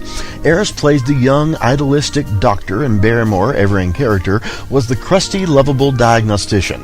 The men worked at Blair General Hospital, one of the great citadels of American medicine, a clump of gray-white buildings planted deep in the heart of New York, where life begins, where life ends, where life goes on. We present to you Dr. Kildare on HOJO Radio. The story of Dr. Kildare. Whatsoever house I enter, there will I go for the benefit of the sick. For whatsoever things I see or hear concerning the life of men, I will keep silence thereon, counting such things to be held as sacred trusts. I will exercise my art solely. The story of Dr. Kildare, starring Lou Ayres and Lionel Barrymore. Metro-Goldwyn-Mayer brought you those famous motion pictures. Now this exciting, heartwarming series is heard on radio. In just a moment, the story of Dr. Kildare. But first, your announcer.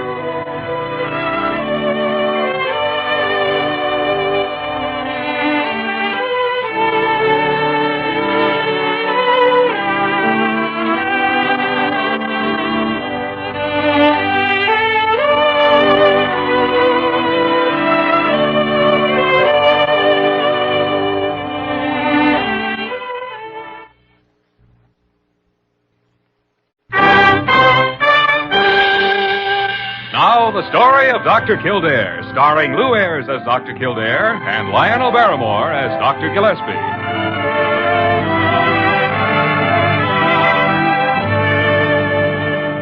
Blair General Hospital, one of the great citadels of American medicine. Clump of gray-white buildings planted deep in the heart of New York, the nerve center of medical progress, where great minds and skilled hands wage man's everlasting battle against death and disease.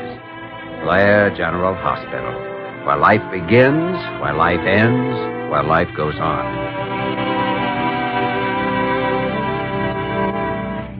Jimmy, I have been sitting here for the last half hour considering the matter from every possible angle. And I can see only one conclusion. Conclusion? Matter? What are you talking about? Oh, Jimmy, put that book down, please. Now, you have reached an age when you ought to start thinking about settling down. Oh, yes. Yes, so that's it. You ought to find some attractive young girl and get married. Well, let's see. It's 10:30 now. Who could I call up and ask? Oh, I don't mean tonight. Tomorrow, then? Oh, no, confound it. You know perfectly well what I mean. You ought to start thinking about it. All right, Dr. Gillespie. Huh? Well, what are you sitting there looking like a sick fish for? I'm thinking about it. Oh, stuff. Look, you wouldn't have some particular person in mind, would you? Why, of course not. Well, I've never tried to run your life, have I, Jimmy? No. You lean over backward. Well, maybe, However, I have been noticing that little nurse on the 4th floor. Miss Verner, I believe her name is. Why, Doctor, at your age... No, I mean, I've been noticing her for you. Oh, for me? Well, confound it, Jimmy, now I'm serious. Dr. Gillespie, there's a madman downstairs. There's one up here, too. Oh, stop blowing your siren, Parker. What's the trouble? I just told you. It's a madman, and he's down at the receiving desk, and he came in a taxi, and he just phoned up here, and he wants a doctor, and his name's Mumpkin, and his wife's with him. Mumpkin? Oh, wait a second. Is that Willie Mumpkin? That's right, Dr. Kildare. His name's Willie, and his wife's going to have a baby any minute. Well, if she is, I'm crazy. I just examined her 2 days ago. Oh, she's a patient of yours, huh? Yes, and she isn't due here for at least 3 weeks yet. I can't understand what this Hey, Doctor. Here he comes. I need a doctor. Where can I find me a doctor? Oh, there you are. Willie, what's all the No trouble? time to talk. Just grab a bag and come on, Doctor. They're taking her up in the elevator now. I haven't got a minute to lose. Why not? Why not? Well, you know why not. Because Betty Jane's going to have a baby. Next couple of weeks, maybe. I'm talking about tonight. That's what I mean, tonight. Any minute now. Maybe we're too late already. Come on, she's got pains all across here, and I had a heck of a time. Mr. Mumpkin, what did your wife have for dinner this evening? Dinner? Dinner? Why, some fried shrimp and a couple of pork chops and fried potatoes, dill pickle, pistachio ice cream with strawberries. What are you laughing at? Willie, we think the only thing Betty Jane is going to have tonight is a case of indigestion. Come on, let's go have a look at her. But, Dr. Kildare, I thought she was... Well, when she... I mean, I don't know anything about these things. Parker, that boy ought to be married. Oh, yes, Dr. Gillespie. I think every young couple ought to... Huh? Oh, confound it. I'm talking about Kildare, you idiot.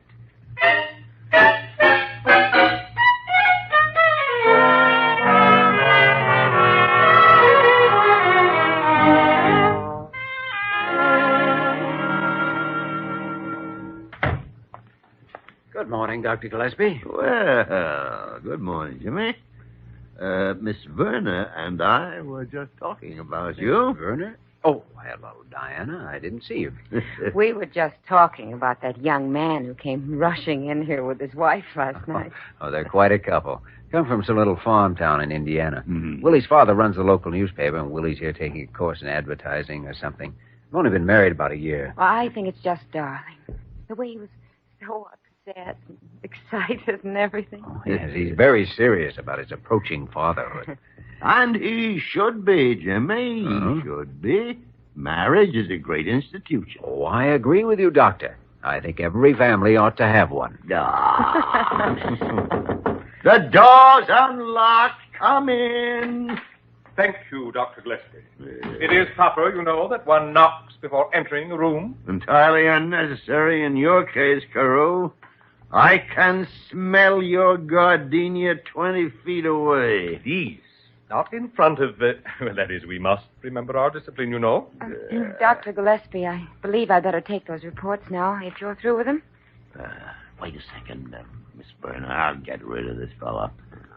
Carew, what's on your mind? My business is with Dr. Kildare, if it's quite all right with you, of course. Well, come on, then. Come on and get it over with. Oh, dear. What sort of business is it, Dr. Carew? It's one of your patients, Dr. Kildare, a Mr. Lumpkin. Oh, Willie. He's creating a disturbance on the 7th floor. Has been all morning, and no one can do a thing with him. What's he doing here, anyway? There are no visiting hours this time of the morning. Precisely the message I sent him, Dr. Gillespie, and he told the nurse to tell me that I could... Well, I wouldn't care to sully myself by repeating his remark. Hooray for Willie. Dr. Gillespie, I... Oh, dear, I must run along. If I stay here another minute, I'll be ruined for the entire day. Utterly ruined. Dr. Kildare, I leave the matter entirely in your hands. You've got him so flustered he didn't even say what this disturbance is. Well, I guess I'd better go see what... I'll take care of it. Jimmy, I'll be glad to. You stay right here now and talk to what in tarnation's happened to her? Oh, she left. No interest in therapeutic romance, I guess. A great horn spoon. Come on, Cupid. Let's go talk to Willie.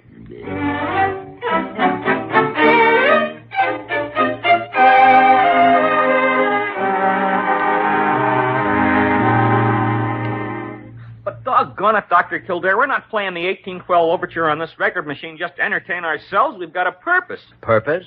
Willie? Would that purpose have anything to do with this book on the theory of relativity? Well, sure. I've been reading it out loud to Betty Jean.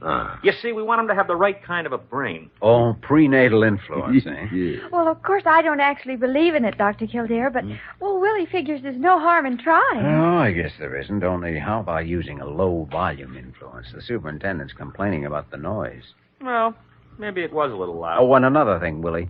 No guests in the room, please, except at visiting hours. But gosh, Betty Jane's going to have a baby. She needs me. For what? Willie, if you're going to live here at the hospital, you'll have to make your headquarters in one of the lounges. Okay. Now, honey, you send for me if anything happens. All right, Willie. And if they don't come for me, you yell. All right, Willie. I'll be back later, Betty Jane. Oh, gosh, I still can't imagine her about to be a mother. Then you better get ready for a shock. But she's so young. Of course, I'm 21, but Betty Jane's still just a kid. Well, she'll grow out of that. You were young once, too, you know. Willie, as an experienced husband and prospective father, what's your opinion of marriage in general? Oh, it's great, Dr. Gillespie. Terrific. I wouldn't have it any other way. And you'd advise every young man who's still single to get married. Is that right? Oh, sure. There's nothing like it. Yep, you see, Kildare, it's just like I've been telling you now. Now, where the tarnation did he go?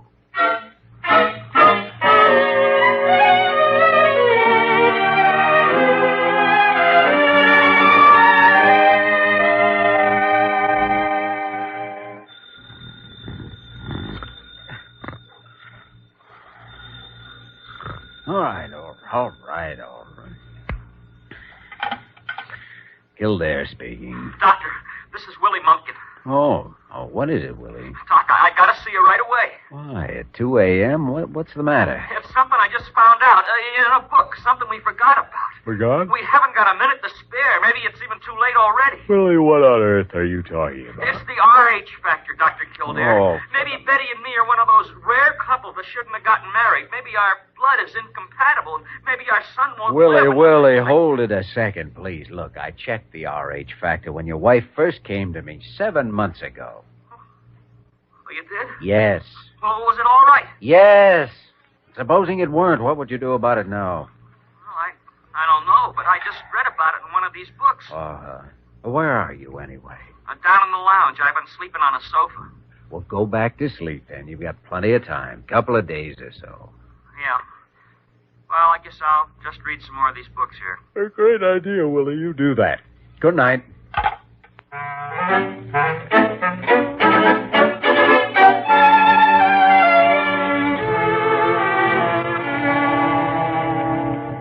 I don't see any reason why these reports have to be made out tonight, Dr. Gillespie. They're not due for another week yet. Well, it's always a good idea to get them done ahead of time, Jimmy. Now, I've had Miss Verner signed to help you, and you can use this private office here. But it's nearly midnight. Oh, don't worry about me as far as time is concerned, Dr. Kildare. I'd be on floor duty anyway. Oh, I know, Diana, but I don't think you understand the sly schemings of this man's mind. Dr. Gillespie? Oh, it doesn't take an X-ray to see through him. Then it's all settled. You go right on in there now. It's nice and quiet, and you won't be bothered. No, I'm sure we won't. Shouldn't take over an hour or two. And maybe you could have a sandwich or something over Sullivan's. Or go dancing, maybe. It'll be early enough. But I'm still on duty, Dr. Gillespie. Don't worry, Miss Verna. I'll take care of everything. Yes, up to and including the final bless you, my children. Oh, now, Jimmy, I am merely trying to get certain necessary work done in the most efficient manner I can. Oh, there you are. Well, Parker, what do you want? Nothing from you. Yeah. Dr. Kildare, the confinement ward just called. They're sending a patient of yours to the delivery room. Oh, well, I was... Can't you see Kildare's busy? I'll take care of this thing. You'll take care of it. Dr. Gillespie, this is an OB case, and you haven't delivered a baby in 14 years. Well, I'll get somebody. Parker, it isn't that young Mrs. Mumpkin, is it? That's right, Dr. Kildare. You missed your guess by about 8 hours. So it seems. Well, I've got to get to work. Diana, I guess you may as well go back on floor duty. Very well, Doctor. No, Jimmy, let's work this thing out somewhere. I'll send one of the interns. No sale, Doctor. This one's on me. Oh, by the way, where's Willie? I thought he'd be war-whooping in the corridors when this finally happened. Oh, he's out there in the lounge, Dr. Kildare, sound asleep. Shall I wake him? Oh, good heavens, no. With all those books he's read, he'd probably want to hang over my shoulder and tell me what I was doing wrong. Well, I've got a date with the store. See you later. Now, wait a minute, Jimmy. Wait a minute. Confounded young scatterbrain. Oh, pooh. You're just mad because he's independent and won't take orders. Take orders? Help me, I'll get that boy married if I have to... Marry him yourself? Oh, shut up!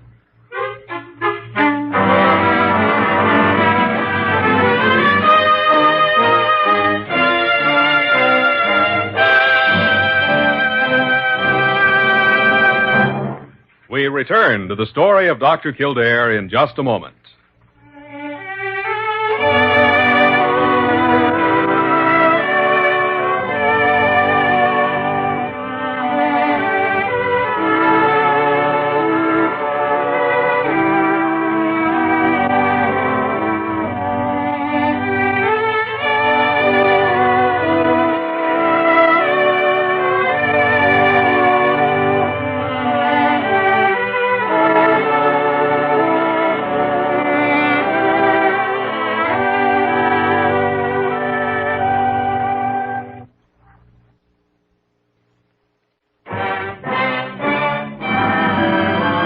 Continue with the story of Dr. Kildare, starring Lou Ayres as Dr. Kildare and Lionel Barrymore as Dr. Gillespie. I'm sorry, Mr. Mumpkin, but it wouldn't have done a bit of good if they had waked you. There are times, you know, when a man is entirely superfluous. Well, maybe so, but at least I'd know what was happening. How do I know what's going on in there? Well, if I thought it'd make you feel any better, I'd tell you. And another thing, Parker. I've been reading up on this kind of stuff, and I wanted to make sure everything was done right. Yes. I think that's exactly what Dr. Kildare was afraid of. Now, why don't you sit down there? Sit down? How can I sit down when I'm going through this? You don't know. You've never been a father. No, you certainly won't get any argument on that. Well, the way I figure it, a man's got special rights when he's having a baby. Definitely, Mr. Mumpkin. His wife, for instance, should be out giving away cigars instead of loafing in bed. Well, I mean, of course, it's Betty Jane who's having the baby, but after all, what do you suppose they're doing in there so long? I don't know.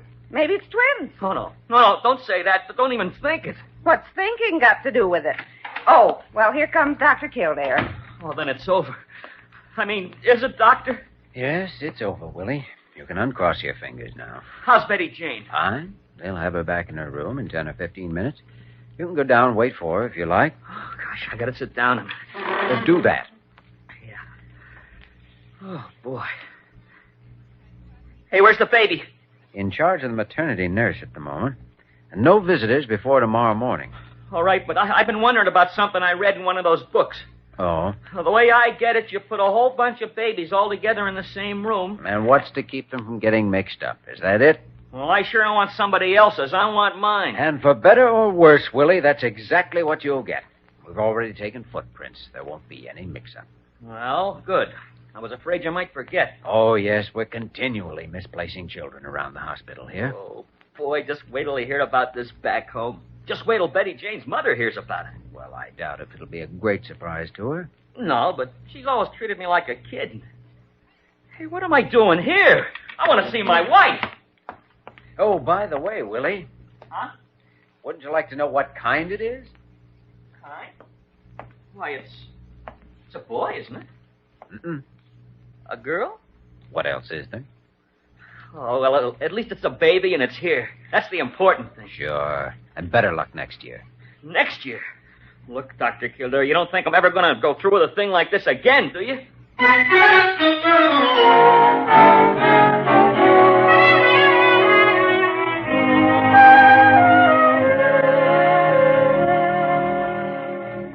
There's no question about it, Jimmy. The best time of day around a hospital is after 10 o'clock in the evening. Well, could be. No doubt of it. Just listen. Everything quiet and peaceful. It's a time for leaning back and taking stock of things. All right, Doctor.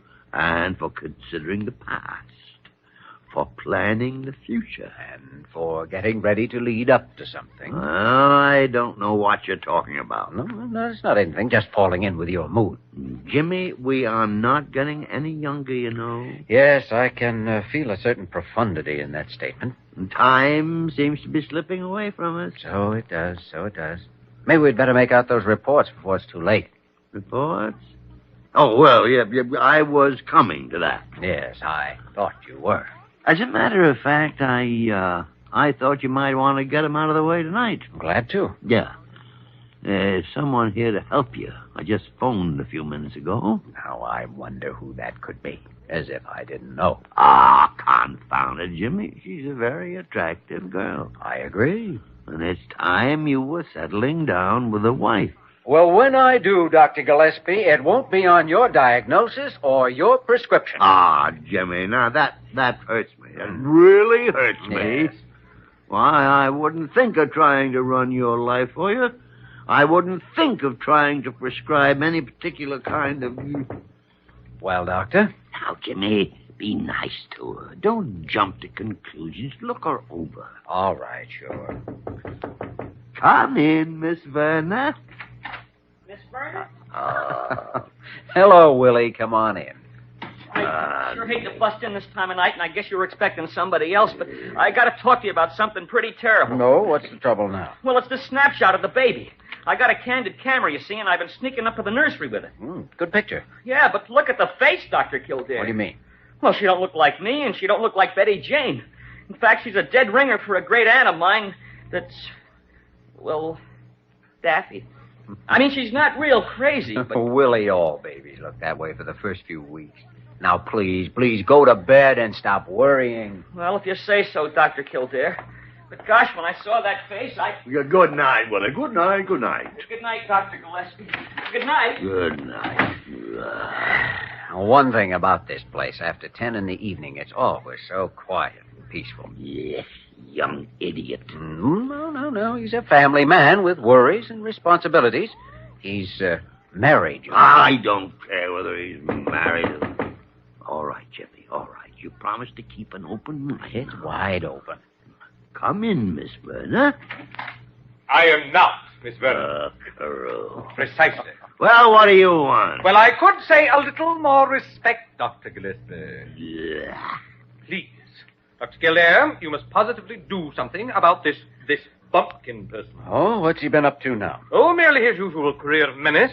He's been firing some kind of flash gun in the nursery. Scaring babies half out of their wits. No, yes, he was taking pictures. It doesn't matter what he was doing, Dr. Kildare. We simply cannot have that sort of thing, and you know it. All right, Carew, you've spilled it. Now, good night. Dr. Gillespie. We'll take care of it in the morning. As a matter of fact, I think I'd better speak to Willie tonight. Jimmy. No telling what he might do before morning. Come on, Dr. Carew. I'll walk out to the elevator with you. Fine. Kildare, come back here. Those reports, you know. Kildare. Confounded tarnation. I never saw such a stubborn, headstrong young fool in my life. Won't take advice, won't listen to reason, won't... Parker, come in here. Well, don't stand there knocking like an idiot. Open the door. Well, I'm sorry, Dr. Gillespie. Oh, Miss Verna. Yes. Well, I was expecting someone else. But you did send for me, didn't you? Send for you? Well, Miss Verner, if I did, and at this point I am not quite certain, then you'd better just regard the whole thing as an unfortunate mistake.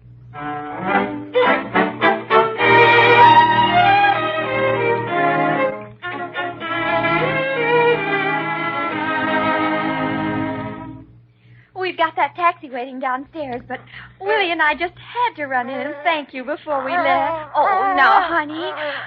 Oh, Dr. Gillespie, wouldn't you like to hold the baby for a minute? Oh, yes, surely, yes. Yes, you will. Yeah. Well, Kildare, this young lady can thank you. I didn't have anything to do with it. Well, I didn't have much to do with it either. Mainly it was just one of those natural occurrences. Well, don't call it just one. As far as I'm concerned, it's going to be the only one. Well, I don't know, Willie. After all those books you read on the subject, you should be an authority by the next time. I guess I did kind of make a nuisance out of myself. Oh, well, it's a funny thing, you know, but I've been around this hospital for 35 years, and I haven't seen an expectant father yet who didn't. Oh, Willie, we've got to run. I'm not supposed to stand up too much, you know. Okay, honey. Well, if either one of you ever get out in our part of Indiana, why, you drop in and see us. Sure thing. Surely, yes, yes. Goodbye. Goodbye. Oh, my heavens, they forgot the baby. Hey, Willie! Yeah? Look. Oh, the baby! Oh, thanks very much for holding him, Dr. Gillespie. Goodbye, thank you. Goodbye. Well, now that young maniac has departed safely with his baby, it's just barely possible we can settle down to normal business again. And by normal business, I'll lay 5 to 1 that you mean those reports. Well, yes.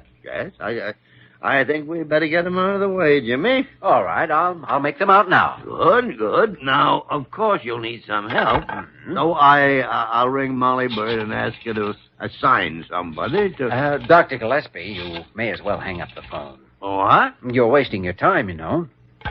Well, I don't know what you're talking about. Oh, I do. You see, Miss Berner left early this morning on a 2-week vacation.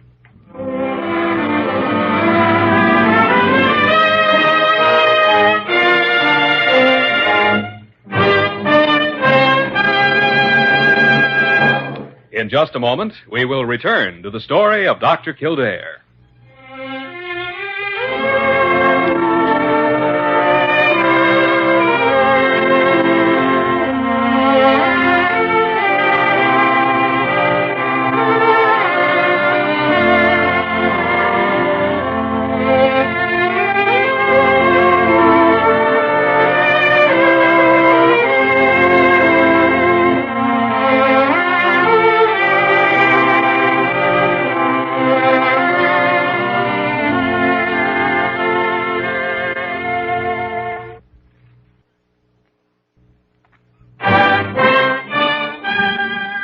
And now, once again, the story of Dr. Kildare, starring Lou Ayres as Dr. Kildare and Lionel Barrymore as Dr. Gillespie.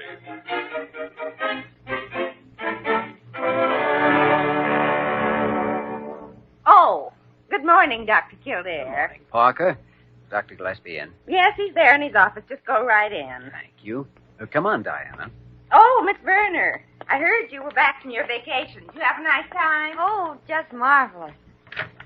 You busy, Dr. Gillespie? No, Jimmy, no. Come in. I've got somebody with me. We want to show you something. Oh, Miss Werner. Well, come in, both of you. I told Dr. Kildare he should just tell you about it, but he insisted that I show you. Show me? Well, I suppose that is the best idea. Well, you see, I knew you'd never believe it just hearing about it. You'd go right on prescribing as usual. Jimmy, I'm afraid I... Show him, Diana. See, Dr. Gillespie? On my left hand? By the great horn spoon. Engaged. That's right. Congratulations. Thank you. I'd given up hope. I didn't think you'd do it. We didn't. I decided you were just too gut. What did you say, Jimmy? Brace yourself, Doctor. What are you talking about? I just wanted Diana to show you her ring so you'd stop prescribing her. She's engaged. She's going to be married next month. But not to me.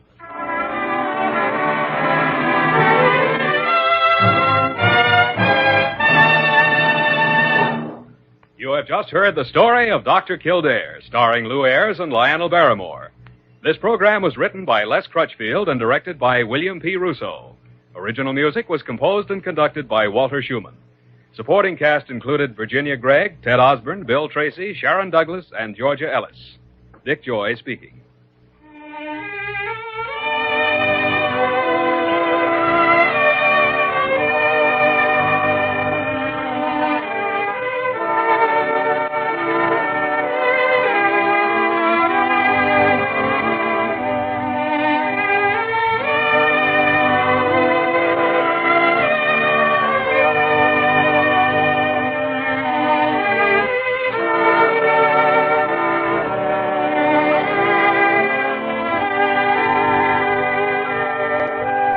Thanks for listening to HOJO Radio. We have more classic radio coming your way next.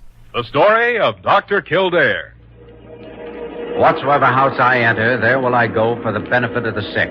For whatsoever things I see or hear concerning the life of men, I will keep silence thereon, counting such things to be held as sacred trust. I will exercise my art solely for the cure of... The story of Dr. Kildare, starring Lou Ayres and Lionel Barrymore. Metro-Goldwyn-Mayer brought you those famous motion pictures. Now this exciting, heartwarming series is heard on radio. In just a moment, the story of Dr. Kildare.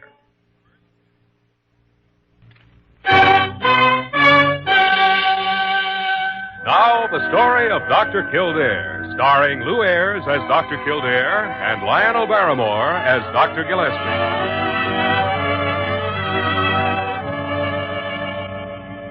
Blair General Hospital, one of the great citadels of American medicine. A clump of gray-white buildings planted deep in the heart of New York, the nerve center of medical progress, where great minds and skilled hands wage man's everlasting battle against death and disease. Blair General Hospital, where life begins, where life ends, where life goes on.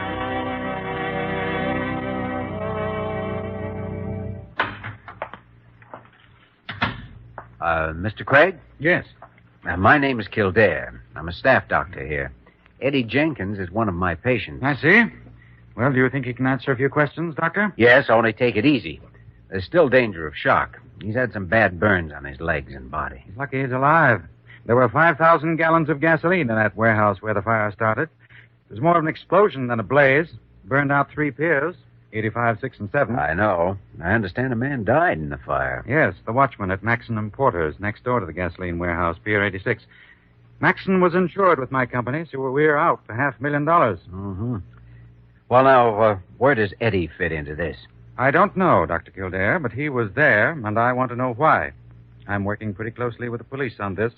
They want to know why, too. I see. All right, come on.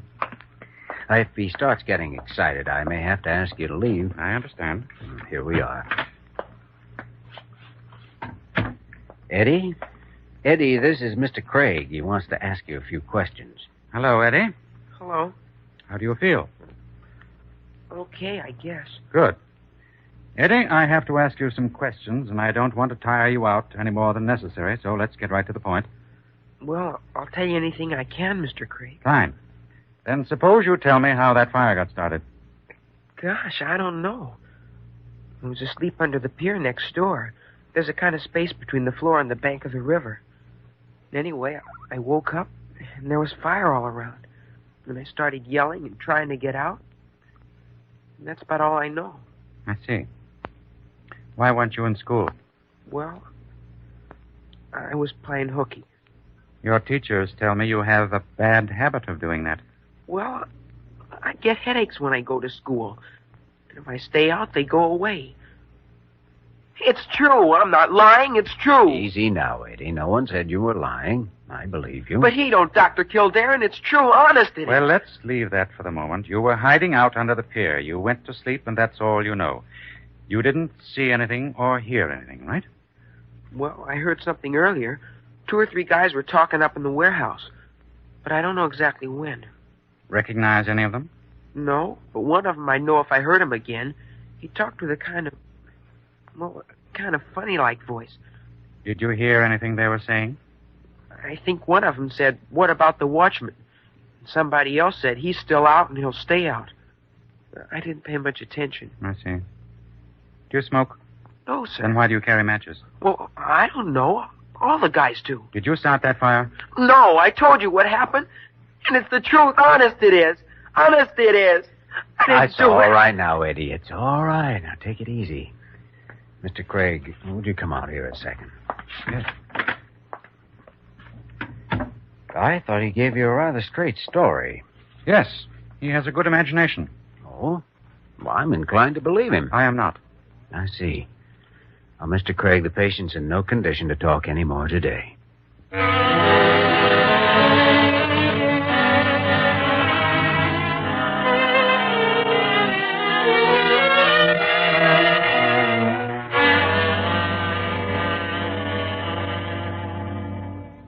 Well, I don't know, Jimmy. Sounds very much to me as though you've stuck your neck out again and through sheer stubbornness. Might have started that way, all right, Dr. Gillespie, but I talked to Eddie Jenkins a half hour or more after Craig left. I'm certain he's telling the truth. Well, it's quite a story, all right, if it is the truth. Sure. It means that fire was started deliberately. Arson. Now, that's what Craig ought to be investigating. Well, maybe so. But in view of the facts and the Jenkins boy's record for truancy and so on, I'm afraid he's in a jam. And I doubt if there's much you can do for him. I know. As soon as Craig talks to the police, they'll have the same idea.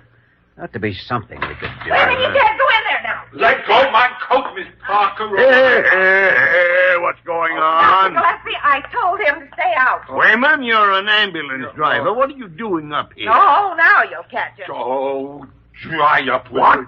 No. Not you, Doc. No. I mean, sir? Wayman, what's the idea of the monkey wrench? Well, Doc, I'm looking for a character named Craig. Maybe after I tap him one, real gentle-like, he won't be so anxious to shoot off his big mouth. Big mouth. Sure. Ha, look who's talking. Parker, shut up and get out of here. Well, I don't see why you have to pick on me. Out. Oh!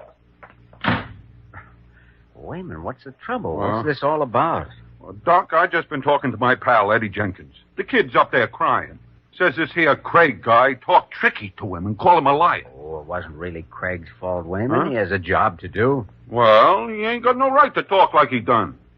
Well, Jimmy, looks as though you've acquired a supporter. So it does, only, Wayman, I don't think the situation calls for using a monkey wrench. At least not right at present. It don't?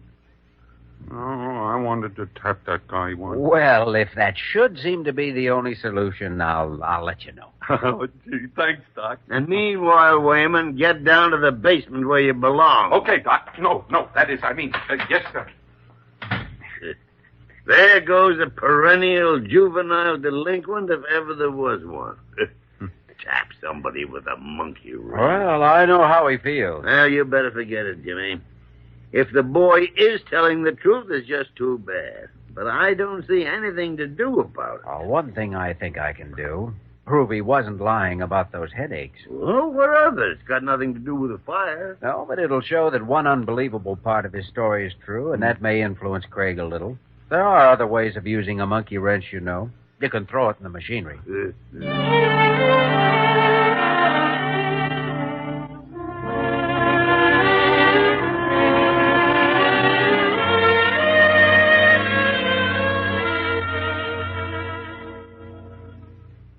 Sure, it's the same story, Dr. Kildare. It's true, so why would I change it? Oh, no, Eddie, I didn't expect you to change it, but I thought by telling me again you might remember something more. No, I guess I've already told everything I know. I was kind of sleepy, and I didn't notice very much. Then we'll just have to try working it out with what we've got. What'll they do to me, Dr. Kildare? I can help it nothing as far as the fire's concerned. Of course, the truancy is something that was wrong, Eddie. Yeah, I know. But it was them headaches all the time that... I found one, Dr. Kildare. Here you are. Oh, fine, Parker. Hang it there on the far wall by the light, will you? All right. What's that she's got? Oh, it's called a Snellen chart. Oh, I see now. It's one of them things with letters on it to test your eyes. That's right. Oh, Parker, will you point out the letters? Start about the third line. Yes. Now, Eddie, I'll put this card over your right eye, and we'll try the left eye first. Well, I don't know if... First letter. B. Next. D. Go right ahead, whatever Miss Parker points out. P. M. G. Next line. O. E. No, F. Maybe it's R. All right, Parker. Hold it. All right. Eddie, haven't you ever been given an eye examination in school? Yes. Well, they had a chart down in the gym, but I'd always memorize it ahead of time. I see. I suppose you didn't want to wear glasses, that is? They're a nuisance. And those headaches weren't a nuisance? Well, I'd only get them whenever I'd read. So you played hooky. That led to some serious trouble. Well, at least you know I was telling the truth about the headaches. Yes, but I knew that anyway. Question is now whether Craig can be convinced.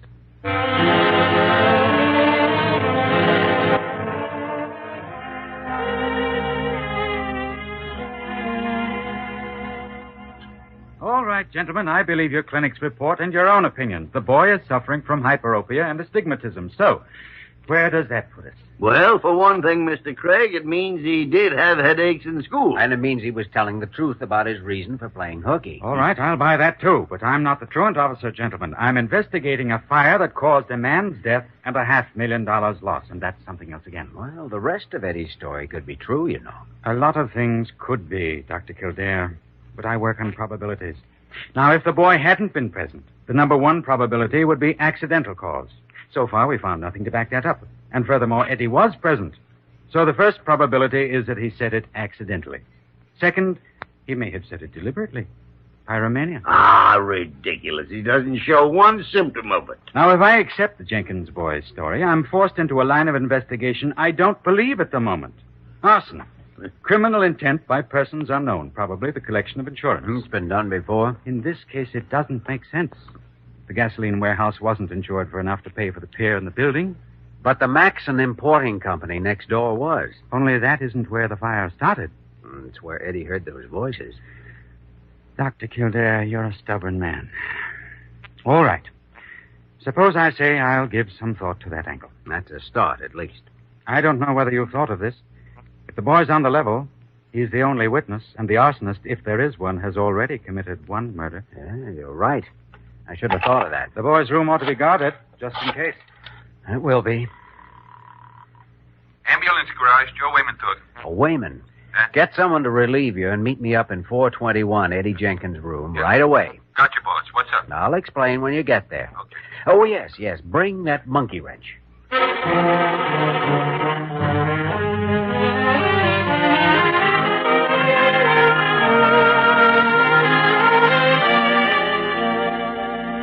Dr. Gillespie, thanks for backing me up with Craig this afternoon. Well, you'd already stuck your neck out, and I'm responsible for you, so what else could I do? Okay, no sentiment then, but thanks anyway. Well, confound it. It still doesn't mean that I'm sold on that theory of yours about the fire. Well, my only theory is that Eddie Jenkins is telling the truth. The fire is Craig's business. I'm a doctor, not a detective.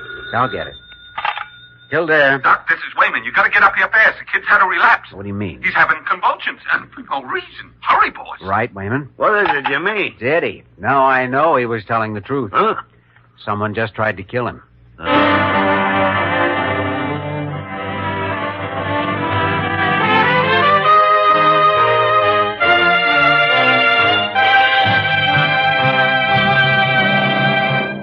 We return to the story of Dr. Kildare in just a moment.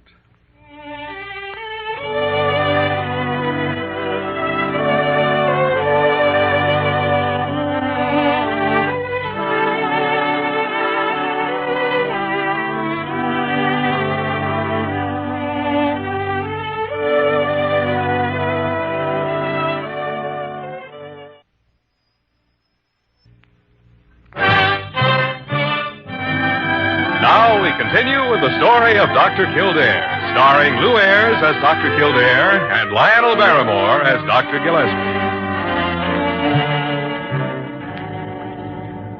Here's some more hot tea, Dr. Kildare. Oh, thanks, Parker. Set it there by the bed. Shall I see if he'll drink any more? Yes, the more the better. Jimmy, we can discontinue the chloroform now. Muscular spasms seem to be over. Good. All right, now, come on, Eddie. Let's try just a little more now. What is it? Hot tea, Eddie, and good for you. Come on, have a try at it. All right. I think we caught it in time, Dr. Gillespie. Yeah, but none too soon. Wayman. Yes, sir? Where did this box of chocolates come from? Well, jeepers, Doc, I don't know. Some messenger delivered it at the desk down in the lobby, and they sent it up. I didn't know he wasn't supposed to have candy. Nobody said nothing. I didn't know it was going to affect him like this. That's all right, Wayman. Well, Nobody else would have suspected it either. Yeah, no name on the box, of course. No card or anything. How many chocolates did he eat? Well, 3, I guess. If that's how many's gone. So help me. I didn't touch a one myself. Which is lucky for you. Oh, they wouldn't have hurt me none. I ain't sick. You would have been if you'd eaten any of these. Want to take them down for analysis, Jimmy? Yeah, I imagine Craig will want to see them, too. You phoned him, didn't you, Parker? Yes. He said he'd be right over, Dr. Kildare. Well, I guess we've done about all we can up here for the moment. Mm-hmm. Stay here with him, will you, Parker, until I can get a relief nurse? All right, Dr. Kildare. You stay, too, Wayman, and keep your eyes open. You gotcha, boss. Only if it's none of my business, what's this all about? I never heard of no candy making no patient that sick. No, probably not. Because it's very seldom that you find candy loaded with strychnine.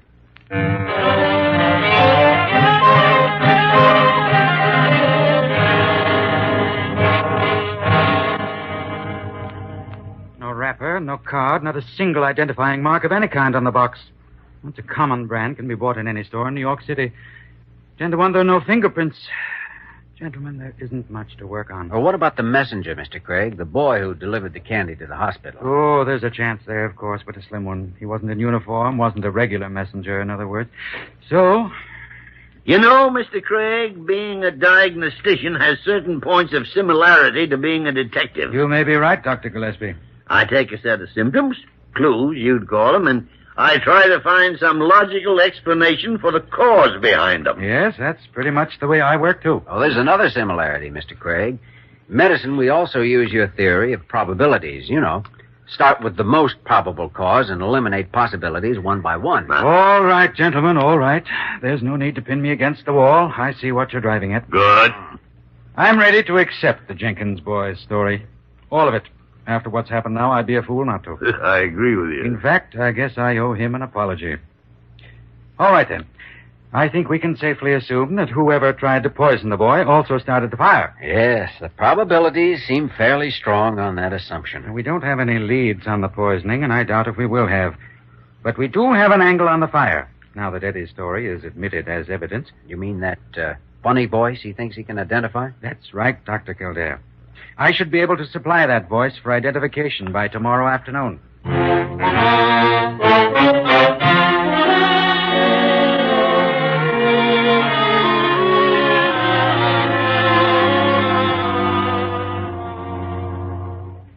Gosh, I'm kind of scared, Dr. Kildare. If that guy done all you said he did, I don't want to try and identify his voice. There's nothing to be scared of, Eddie, and the sooner he's put where he belongs, the sooner you'll be safe. Yeah, but meeting him face to face. Maybe he'll do it again. Try to kill me. Don't worry, he won't. In fact, I doubt that you'll really meet him face to face. But you said Mr. Craig was bringing him here. Not him, his voice. Yeah, but how can you do that? You can't just bring him. Come in. Jimmy, here we are. Oh, come in, Dr. Gillespie, Mr. Craig. Let me get this thing through the door. There we are. What's that thing? A portable tape recorder, Eddie. I told you he was probably bringing a voice instead of a man. Yes, and I'm not even sure it's the right voice. I guess I can plug this in here. Take a second to warm up. Of all the confounded fiddle-faddle, I'll be glad when this thing is straightened out so I can go back to the simple business of practicing medicine. I'm with you there, Dr. Gillespie. Now, Eddie, there are several voices recorded on this tape. One of them may be the man you heard in the warehouse just before the fire. Or maybe not. But listen carefully and tell me what you think. You understand? Yes, sir. Okay, let's go. Evidence been reasonable enough, in my opinion. I think it's time now that your company began negotiations for settlement with my client. Well, that really isn't my function, Mr. Everett. I'm an investigator. Not a claim adjuster.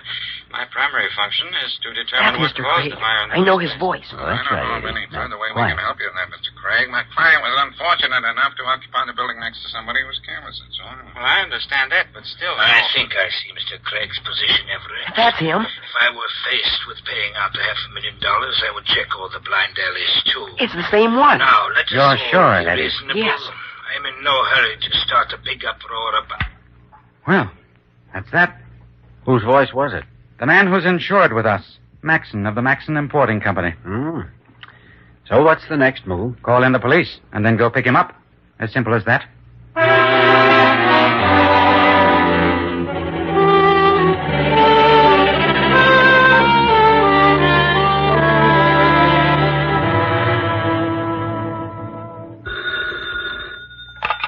Kildare speaking. This is Craig. Oh, how are you, Mr. Craig? Any luck yet? No, the police have had Maxon's usual haunt staked out since 4 o'clock this afternoon. No sign of him. I think that conference this afternoon or something else maybe has made him suspicious. Well, I wish I could help you, but I'm afraid it's your job from here on out. Oh, we'll get him all right sooner or later. But why I called? I'm a little worried about the Jenkins boy. Wayman's still on guard in his room. I think it's time now for a professional guard. I'm going to have the police send a man over. All right. If you think that's the best. Go on, talk to him. But don't tip him off. What did you say, Dr. Kildare? Nothing? Not a thing. Well, that'll be fine. Hurry up, get rid of him. Well, I'll see you around, Craig. I hope you know how grateful I am for... Yeah, sure. Goodbye. I suppose you're Maxon. That's right. Now, what's the idea of the gun? Right now, it's to make sure you do as you're told. So somebody's guarding the boy's room, huh? All right, call him up and get rid of him. Why? I'm holding the why here in my hand. Call him up. All right. Don't try anything, or it will be too bad. Joe Wayman talking. Wayman, this is Kildare. Yeah, what's up, Doc? Wayman, Dr. Parker is going to relieve you for the next hour, so you can get something to eat. Parker? Do you mean no Dr. Parker here? Yes, that's right. He'll be up there to 521 in a few minutes, so you may as well leave now. He'll be? Yes. And this ain't 521, it's 421. What's wrong with you, Doc? Yes, I agree with you, Wayman. I think you have the solution to that problem right in your hand. Never mind the talk. Hang up. Huh? The only thing I got in my hand is a monkey wrench. Yes. Hey, wait a second. Solution? That's right, Wayman. Well, goodbye. All right, let's go. Where? Up to the boys' room. 521, I heard you say. Oh, look here, Max. You look. Walk ahead of me.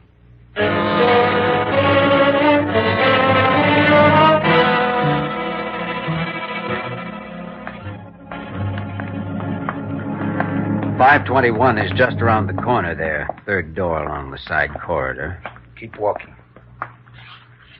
Now, you say it's the third.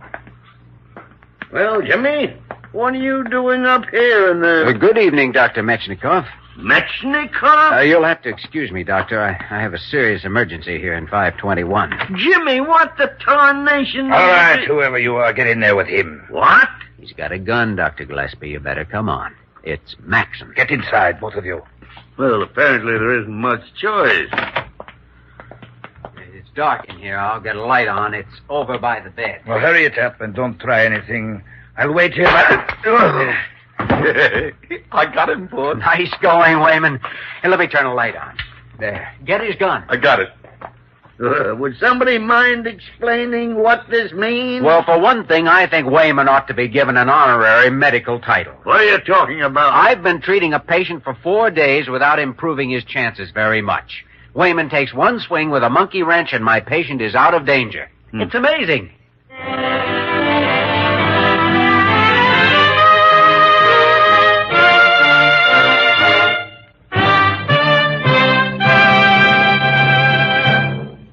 In just a moment, we will return to the story of Dr. Kildare.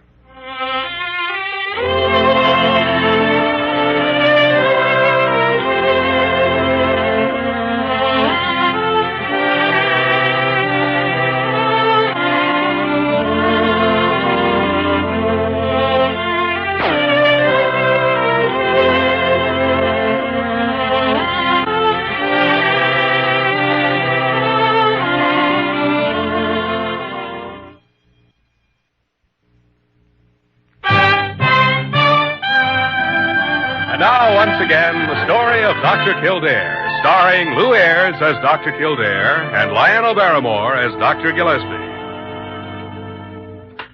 Here are those glasses for the Jenkins boy, Dr. Kildare. They just sent them up. Oh, fine, Parker. It's going to be a job getting him to wear them, though. Oh, it's only for reading, Jimmy. And after what he got himself into, maybe he'll listen to reason. Yeah, I suppose. He's ready to check out, by the way. Better send him home in an ambulance, I guess. He'll get a kick out of it even if he doesn't need it. Ambulance garage. Dr. Wayman talking. Oh? It's Dr. Wayman now. Oh, you don't say. Dr. Wayman. This is Dr. Metchnikoff, head of the medical board. Gosh, how do you do, Dr. Sir? Dr. Wayman, we were wondering if you could deliver a lecture for the board meeting Tuesday night. Well, I'm pretty busy, sir. A lot of operations, stuff like that, you understand? Oh, that's too bad. We hoped you'd talk on cardiac tamponade. Your specialty, I believe. Cardiac tamponade, yeah, of course. I suppose you read my book about that. Your book? By the Great Horn Spoon. By the Great Horn? Hey, that's what... Is this Dr. Gillespie? Yes, confound you. Oh, brother. Oh, brother. Jimmy, I think Dr. Wayman just resigned from the Medical Association.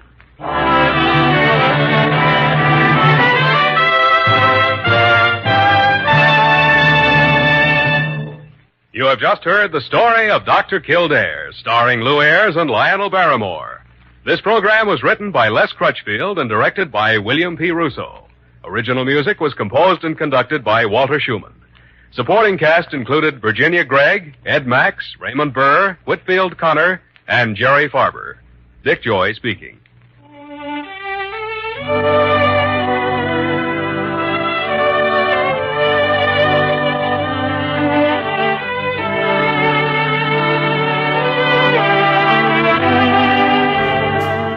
Our next broadcast is a radio mystery drama which ran from May 16th, 1942 until September 27th, 1955 on CBS Radio Network. The show was also broadcast in Chicago and over Armed Forces Radio. On the West Coast, it was sponsored by the Signal Oil Company. That whistle is your signal for the Signal Oil program. The program was also adapted into a film noir series by Columbia Pictures in 1944. Each episode began with the sound of footsteps and a person whistling. The haunting signature theme tune was composed by Wilbert Hatch and featured Dorothy Roberts whistling with an orchestra. We present to you The Whistler on HOJO Radio. Wait a minute. Have you heard the strange tales of The Whistler?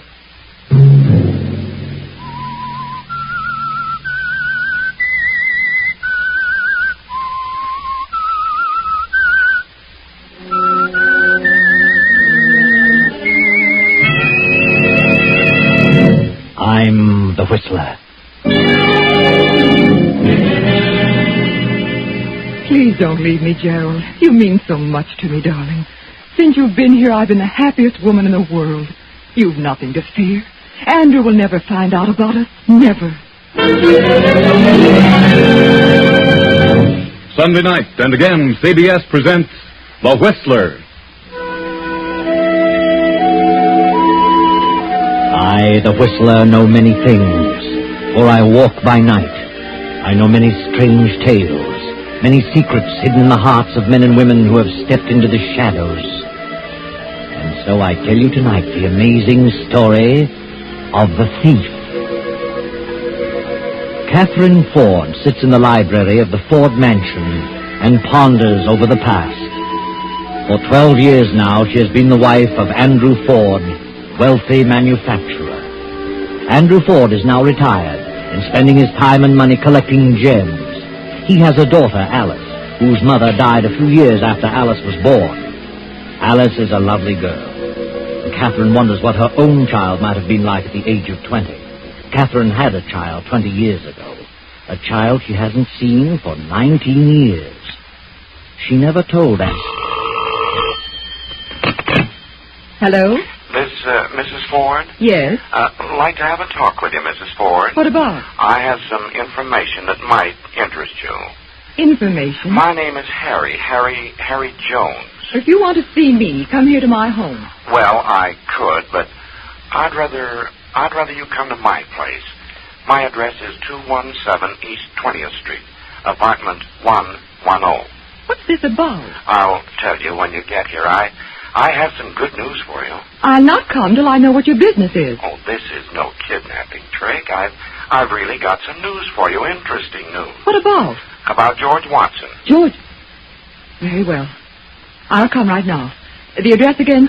Apartment 110, 217 East 20th Street.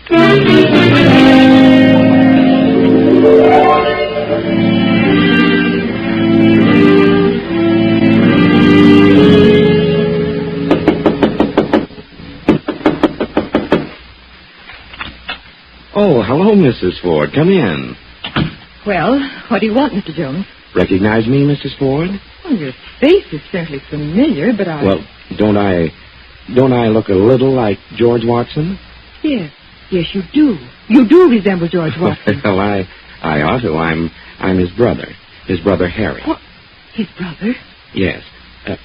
Don't you believe me? Where is George? Don't you know where he is, Mrs. Ford? Well, I imagined he was dead. Dead? Of course, after 7 years, You imagined it, but you weren't sure. No. Do you know where he is? I've got a pretty good idea, but he isn't dead. I was only 17 when I married George.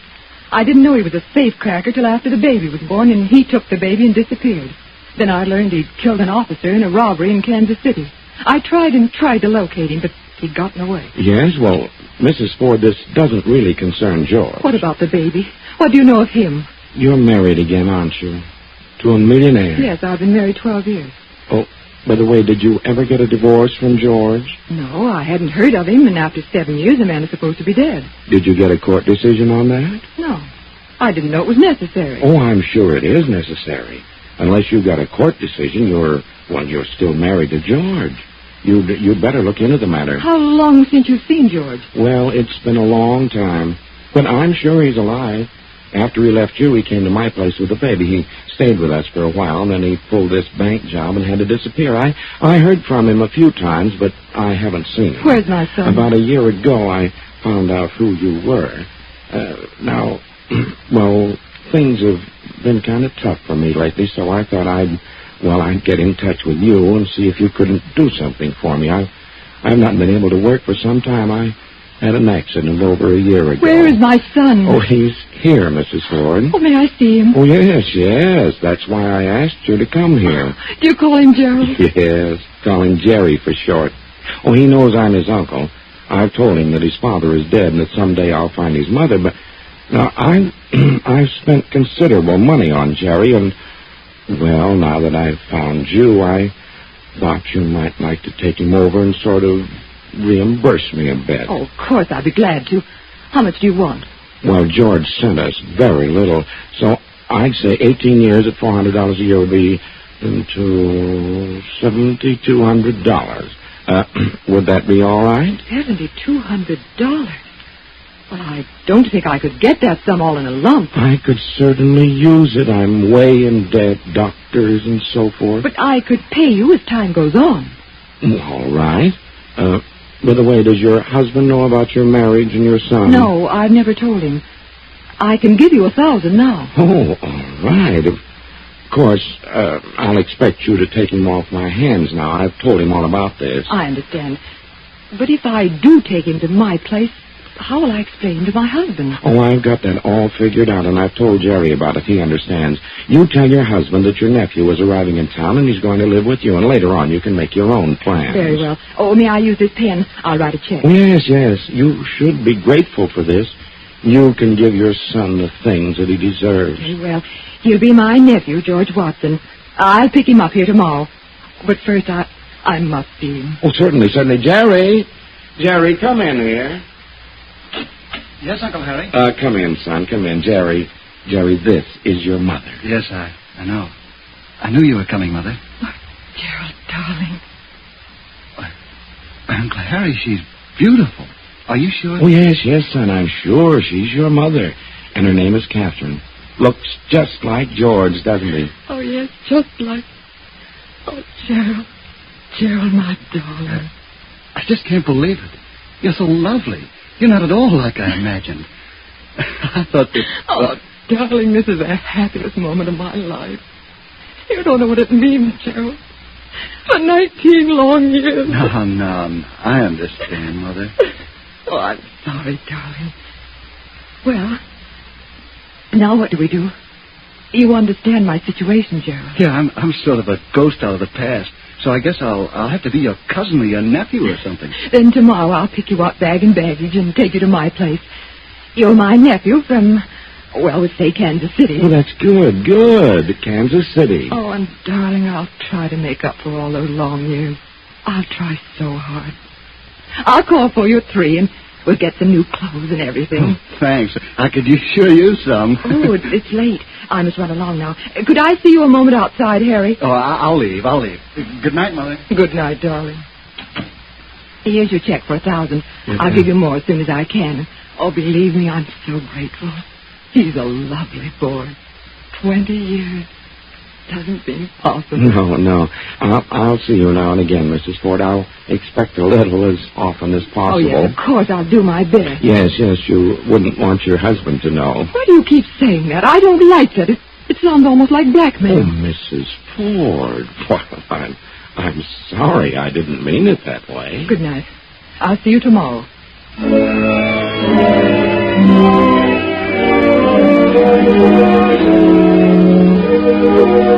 Andrew Ford, Catherine's husband, sits in his library with his secretary, Paul Blake, discussing the recent purchase of a gem collection. Paul, a young man of 25, is in love with Andrew Ford's daughter, Alice. Well, Mr. Ford, I'd say you made a good deal on this collection. Some nice pieces here. Yes, I think so, too. We'd have some of these things reset for Alice. Her birthday is coming up in a few weeks. Yes, I know. I'll bet you do.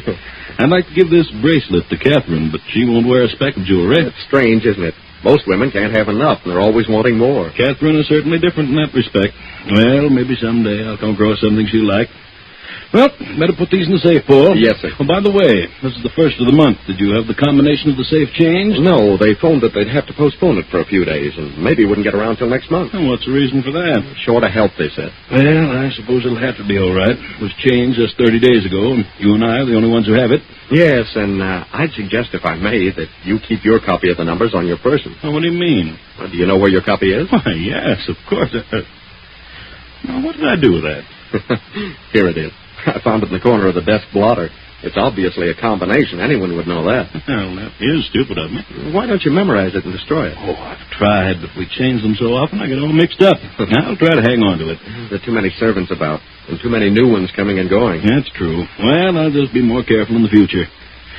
I don't suppose anyone saw this card. I hope not. I wish we could get it changed at once. I've done my best, but I'll keep after them. Yes, do that, Paul. I'd feel better about it. Hello, am I intruding? Oh, yes, you are, Alice. But I suppose there's nothing to be done about it. Oh, that's a fine thing to say. Put them away, Paul. What have you got there? None of your business. Oh, something new? Something you picked up at an auction? Never mind. Oh, let me see. Put them away, Paul. Should have them all on in 5 minutes and try to talk me out of them. Yes, sir. Sorry, Alice. Well, all locked up. Well, I'll run along. Soon be time for dinner. Oh, by the way, are we having any guests this evening? Just one. Really? Who is it? Oh, I don't know. Catherine says it's a surprise. Well, I wonder who it is. I can't imagine. Well, I'll see you both later. Yes, sir. What has Father bought now? Some more trinkets? Yes, a nice collection. You're very lovely tonight, Alice. Am I? Thank you. Show me what he got. Oh, I can't do that. He wouldn't like it. All right, I can wait if you're going to be mean. Alice, why don't you let me speak to your father? What about? Why, about us, you and me. Go ahead, speak to him. But I can't do that without your consent. You know I love you, but I can't ask him till you say the word. What word? What word? Well, that you'll marry me if your father gives his consent. You do love me, Alice. Paul, I don't know anyone I like better, but... But what? Well, I'm just not ready to get married yet. Lots of girls get married before they're 20. But anyway, I'll keep on asking you. You mind? No, not at all. I just want to be sure. Oh, hello, Alice. Paul. Where's your father, Alice? Has he come in yet? Yes, Mother, and he's in his room. Oh. Do you mind asking him to come down, Paul? Oh, certainly not, Mrs. Ford. Oh, before you go, Paul, I want you to meet my nephew. Alice, this is Gerald Watson, my stepdaughter, and this is Paul Blake. Well, it's a pleasure. How do you do? Your nephew? How nice. I didn't know you had a nephew, Mother. As a matter of fact, she'd forgotten about it herself. You see, Alice, I've been living in the West. I just got in town this afternoon. Is Gerald a surprise guest, Mother? Yes, Alice. Gerald's going to stay with us until he gets settled here. Oh, how delightful. What do you plan to do? Oh, I don't know. I'll get into something. For a week or so, I'm just going to look the country over. Beautiful place here. Oh, wait till you see it all. There's everything here. Hunting, fishing, riding. That's for me. Oh, great. We can have a lot of fun. How about a ride first thing in the morning? Before breakfast, the trails are gorgeous. All right with you, Alice. Mother, where on earth did you discover such a charming nephew? Pardon me, I'll get Mr. Ford. Oh, Paul, I thought you'd gone for him. I'll just ring him on the house phone. Mr. Ford? Mrs. Ford would like you to come down to the library. Yes, now. Very well. Wait till you see my new horse, Jerry. Wonderful. And we have one you'll be crazy about. It's Western, too. How long did you say you intended to stay? No, I don't know. Maybe several weeks. Oh, marvelous. He's going to take an apartment in town. Perhaps I can help him locate something. I know of a few places that might interest I'll him. help you find something, Jerry. Oh, thanks. Do you like to dance, Jerry? Like it? I'm crazy about it. Oh, wonderful. I know the best places in town. Well, Catherine, what is it? What's happened? Oh, who's this? The surprise guest? Yes, Andrew. Just off the train. This is my nephew, Gerald Watson. Glad to know you, Mr. Ford. Nephew? Well, I'm glad to know you, Sam. He's my sister's son. Sister? I didn't even... Yes, I had a sister. I lost track of her. You know how it is when families get separated. Well, you're quite welcome here, Gerald. Thank you. Just on a visit, or are you planning to settle Oh, here? he's going to settle here. Aren't you, Jerry? He's going to get into something. Well, maybe you could help him, Father. Yes, perhaps I could. You'd better finish dressing, Andrew. Dinner'll be ready in a few minutes. Oh, of course. Will you excuse me? I'll be down in a moment. I won't be 5 minutes. Come along, Jerry. I'll show you to the guest room. Do you like a sunny room in the morning? I know just the one. You'll love it. Anything you say, Alice, will delight me. You, say your nephew is just in from the West, Mrs. Ford? Yes, Paul. Why? Oh, nothing. I just asked. Charming fellow.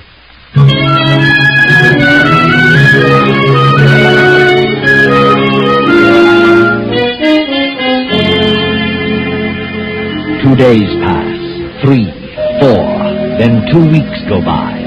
Alice has helped Jerry find an apartment, but he still continues to spend most of his time at the Ford estate.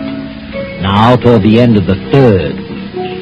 He's been here almost 3 weeks, Alice. You've helped him find an apartment. You've gone riding, fishing, and swimming. I know that, Paul. You're gone early in the morning, and you're out with him every evening. Jerry's a lot of fun. He's great company. Yes, undoubtedly. But I don't have a chance. He has no work to do, no responsibilities, and I have to attend to a number of things during the day. I understand, Paul. You're quite busy. It's all right. I don't mind. I do. Do you have to spend every evening out with him? Oh, why, Paul, are you jealous? No. That is, well, you could give me a little time. What about this evening? We could go Oh, to sorry, Paul. Jerry and I are going to the 17 Club. the 17 Club? Yes, there's quite an affair there tonight, a charity to do. I know. I bought tickets. I was sure you'd go with me. Oh, I'm terribly sorry, Paul. I'd love to, but I've already promised Jerry. Alice, Hmm? just what is it about Jerry that's so attractive? Well, I don't know. I like you very much, too, Paul. I mean that. But with Jerry, I don't know. It's different, is that it? Oh, Paul, you're always absorbed in your work. You and Father are forever poring over those collections. You never ride, never play golf, no swimming. You're such a serious sort of person. It makes me sad. Well, I have certain responsibilities. What can I do? Run out on your father? Well, that's up to you, Paul. Oh, is it?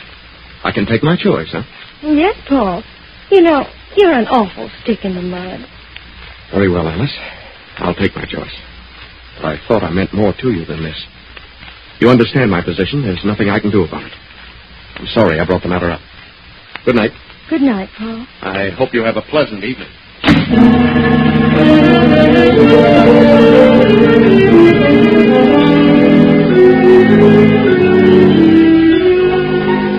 3 more weeks pass, and Paul and Alice continue on unfriendly. Jerry still has found no business connection to his liking, and he manages to spend much of his time at the Ford estate. The richness of his environment seems to have gone to his head. He's been spending money as though it were water, and Catherine finds her allowance taxed to the limit. What is it, Gerald, darling? What's wrong? Come in and close the door. Gotta have a talk with you, Mother. Of course. Are you ill? No, not exactly. Oh, Gerald, what is it? Tell me. I've got to have some money. Right away. Money? But, darling, I've given you every cent I can for the present. And I've had to give your Uncle Harry quite a sum. I've got to have some money. But please be reasonable, Gerald. I'll let you have some as soon as I get it. When? In a week or so. The 15th. I've overdrawn my account now. You've just got to cut down, Gerald. I know. And that's the trouble. I tried to make things easier for you. I tried to make some quick money. What? You've been gambling, is that it? Yes. I was sure I could make enough to meet my own expenses, but, well, the breaks were all against me. Jerry, why did you do it? Why? I told you why. It's a place Uncle Harry knew about. When was this? Over a week ago. It's a tough outfit, and now they're making it hot for me. Threatening me if I don't pay by tomorrow noon. Threatening you? Did you write a check? No, I'm not that crazy. But then how can they threaten you? Jerry, you mean they threatened your life? Yes. This gambler that I owe it to knows who I am. You mean he knows you're my son? No, I mean he thinks I'm your nephew. Oh. So he figures I can get the money if I really have to. Oh, he's bluffing you. Tell him you'll have the money in 2 weeks. How much is it? $4,000. $4,000? Are you out of your mind? Oh, I know it sounds crazy, Mother, but... Well, I just got in deeper and deeper. $4,000? Oh, good heavens, I couldn't give you that much in less than 2 months. You've got to. He'll have me taken for a ride. I know him. $4,000? Oh, how could I explain it to Andrew? Do you want me to be killed? How much time have you? He said tomorrow noon. But I can't possibly do that. Maybe he'll take some jewels as security. I have no jewels. I never wear jewels. The safe is filled with jewels. Filled with them. Doing nobody any good. That's ridiculous. Besides, I don't know the combination. Oh, Gerald, I don't know what to do. I guess I'll just have to take the consequences. I'm stuck. Well, try to stall him. At least you can try. If he doesn't accept that, then I'll have to go to Andrew. Yeah, Andrew. He couldn't spend all his money if he tried. Okay. I'll see what I can do, but I don't think it'll work. Good night, Mother.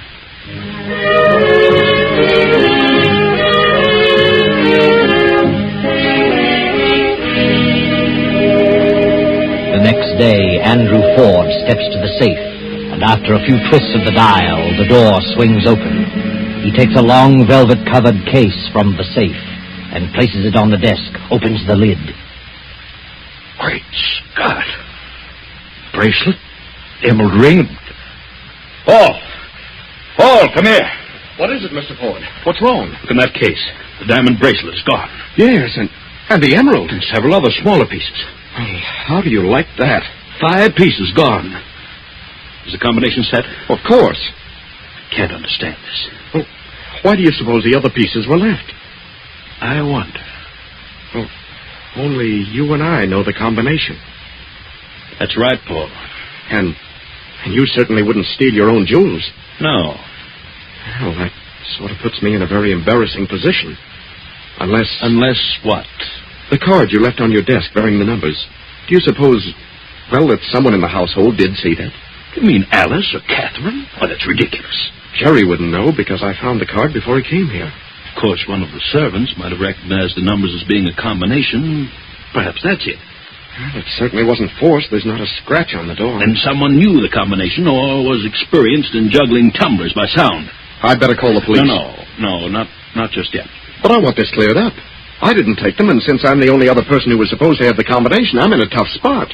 Yes, you are indeed, Paul. But whoever took these things must be planning to dispose of them. Why? They've taken only the pieces that would be the easiest to dispose of. Not one stone would have to be cut. Well, then, why not have the police keep a watch on the pawn shops and the fences?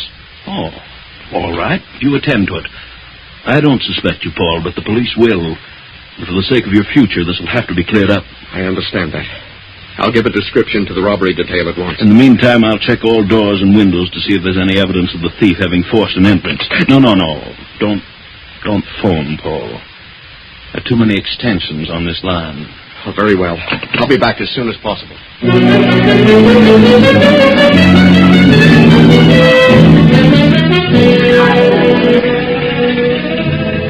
Paul hurries into town to make his report to police headquarters. Meantime, Andrew is inspecting every window and door of the mansion. Finding no clue of a forced entrance after 2 hours, Andrew decides to give up and return to the library. The library door is slightly ajar, and as he stops, he hears voices coming from within. Darling, I don't understand. Why must you leave me? I can't stay here forever. Why not? Well, suppose Andrew finds out about us. How can he? He never know. Yeah, but he might. The thought of it gives me the jitters. Oh, Gerald, please don't go. You mean so much to me, darling. Since you've been here, I've been the happiest woman in the world. Oh, we can meet now and then, out of town. Now and then. How can you say such a thing? I couldn't stand it. Oh, darling, don't go. I love you so much. I stayed here, and Andrew did find out. No telling what he might do. Why take a chance on losing all this wealth? I don't care about it. All I wanted to have you near me always. I'd better go. I've got to. I'll come back in a month or so. Goodbye. Goodbye, darling. Aren't you even going to kiss me? Of course. What's the meaning of all this? Andrew! So, this is an example of the embrace of a nephew and aunt. Heard every word you've said in the past minute or so. Nephew. Do you expect me to believe that now? But Andrew, he's You're lying. I know what he means to you. I know what he is. I never mentioned a sister or a brother until he popped up. You're wrong, Andrew. You don't understand. My own house under my very nose. I ought to kill the both of you. Get out. Get out, both of you. Andrew! Get out before I do something I'll be sorry for. Now, wait a minute. Get out, you sneaking little rat. Mr. Ford, we got them. This is Captain Ellison. They caught this man here trying to sell the bracelet. Who is this man, Captain? Name's Harry Watson. Where did you get this bracelet? Why, a fellow gave it to me for a gambling debt. Gave it to you? I don't believe that. You're in with one of the servants here. Someone let you in and gave you the combination of that safe. That's crazy. Oh? Then you must have juggled the tumblers. There wasn't a mark on the door, not a scratch. I tell you, a fellow gave me this bracelet. If you want to save your neck, you better start talking. Who was this fellow? That bracelet is stolen property. That means 10 years unless you talk. I didn't know it was stolen. Where's the rest of it? Ask him. He gave it to me. Gerald, oh, good heavens. He's lying. Where would I get it? He gave it to me to pay off a debt. I don't know where he got it from. Maybe somebody gave it to him. So you're a thief as well, Gerald. Where did you get that combination? Now, wait. Gerald didn't have the combination. He didn't have the jewels. I took them. What? Why? This man, Watson, is lying. I gave the jewels to Watson myself. For what reason? To keep his mouth shut. That's a lie. He was blackmailing me. He knew something about me that I didn't care to have known. He called me to his home. I've been paying him ever since. I ran out of money, so when I learned the combination, I gave him some of the smaller jewels. That's where he got him. Gerald had nothing to do with it. I didn't blackmail him. I can prove it by a canceled check. What did he know about you, Catherine? Well, Did he really know something? Or are you just trying to protect this man, Gerald? I took them. I tell you, what else matters? Catherine, I don't believe you. I paid Harry Watson because he found out that Gerald was my son. What? Your son? Yes. When I was a kid, I married George Watson, Harry's brother. Shortly after Gerald was born, I found out that George was a crook. He almost got caught in a vault robbery. He ran out of town and took the baby with him, left Gerald with his brother Harry, and I never heard about either of them again. I knew nothing of Harry until he called me. He says George is still around, but I thought that after 7 years a man is legally dead. He said I'm not really married to you unless the court gave that decision. I didn't know that. Well, Watson, she has the check. You're stuck with blackmail. She's lying. I never mentioned blackmail. I never threatened her. And what's more, I didn't even say Jerry was her son. You did. I told her Jerry was her nephew. I asked her to help the kid out, give him a chance to do something.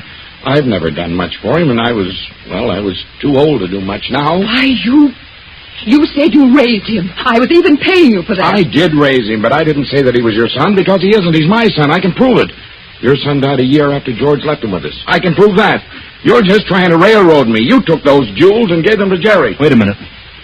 You opened that safe, Catherine? Yes. Then prove it. Step over there and open it now. Open it? Yes, open it. You see? You can't. No. And where did you get that combination, Jerry? I didn't have the combination. She did give them to me. And as far as I can see, all three of you are stuck. Oh, no, Captain. Jerry and Harry Watson are stuck, but not Catherine. Because Jerry can't prove he didn't know the combination, and Catherine can't prove she did. If Catherine thinks this boy is her son and she's trying to protect him, the only way she can prove she opened the safe is to open it now. And she'd do that if she possibly could. Hand over the rest of those jewels, Jerry. All right. Here they are. I'm telling the truth about Jerry. Yes? Maybe you are now. But if Catherine was willing to sacrifice herself for this boy, then you must have convinced her that he was her son. You can take them away, Captain. I'll prefer charges in the morning. Yes, sir. Go on. Oh, by the way, Watson, I'd like to talk with your brother George. Well, George was killed by the police in Kansas City 3 weeks after his baby died. Oh? You see, Catherine, you've just been the victim of a couple of clever schemers.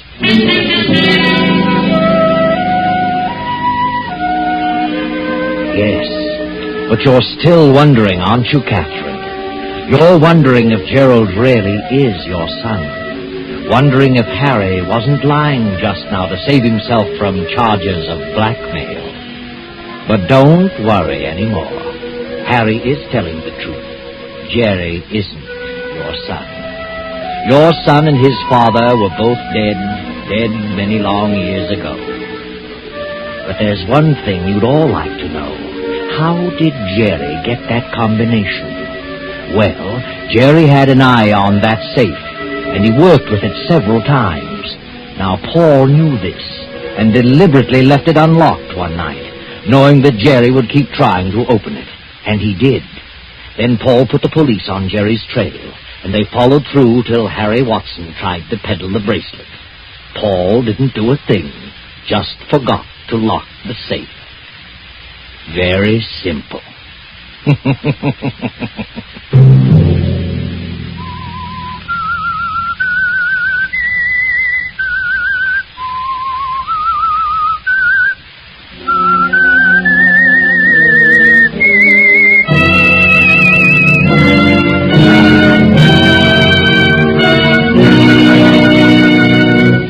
CBS has presented The Whistler.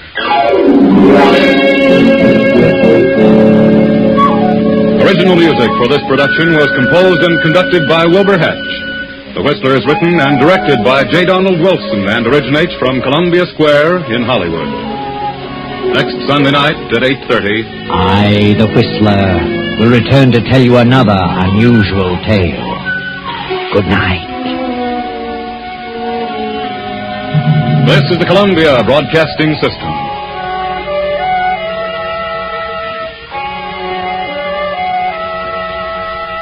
You're listening to HOJO Radio. More classic old-time radio coming your way next. Have you heard the strange tales of the Whistler?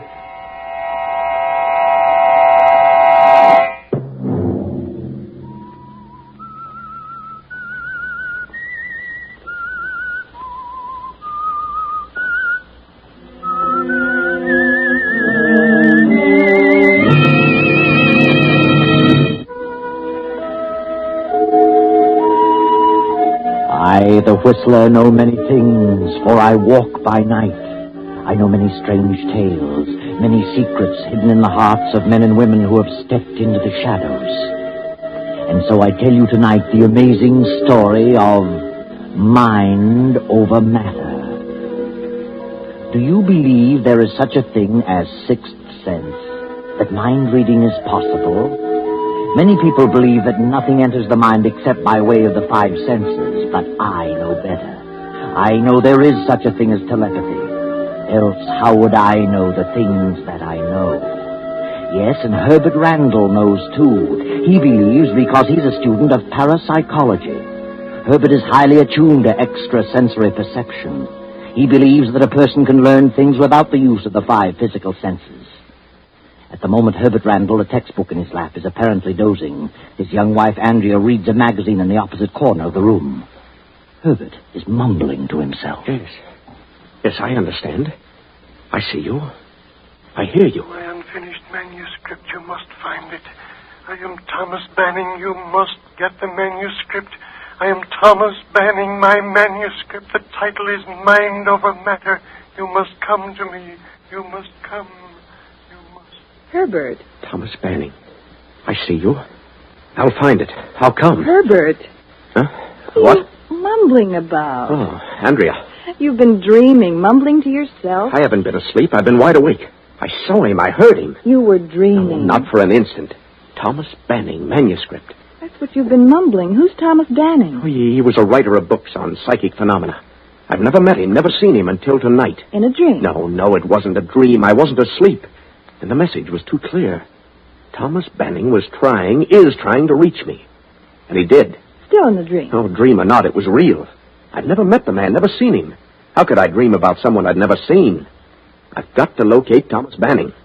Well, why? He has an unfinished manuscript, and he wants me to have it. Well, maybe he's dead. Not necessarily. This is no spook stuff.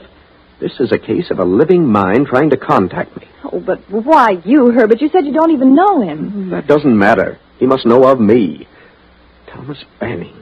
Unfinished manuscript entitled Mind Over Matter. Well, how can you find him, especially if you don't know what he looks like? I saw him. I heard him. And I'll find him. How? Through his publisher. He's written several books. I'll find him tomorrow.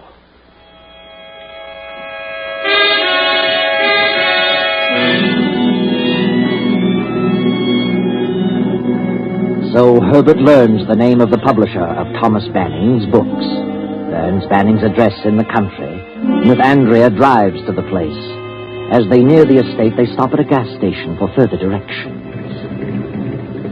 Howdy, folks. What can I do for you? We're looking for the Thomas Banning home. Know where it is? Yep, I sure do. Why? We're going there. Well, it's a quarter of a mile ahead. First gate on the left-hand side. But not many people go there anymore. Why not?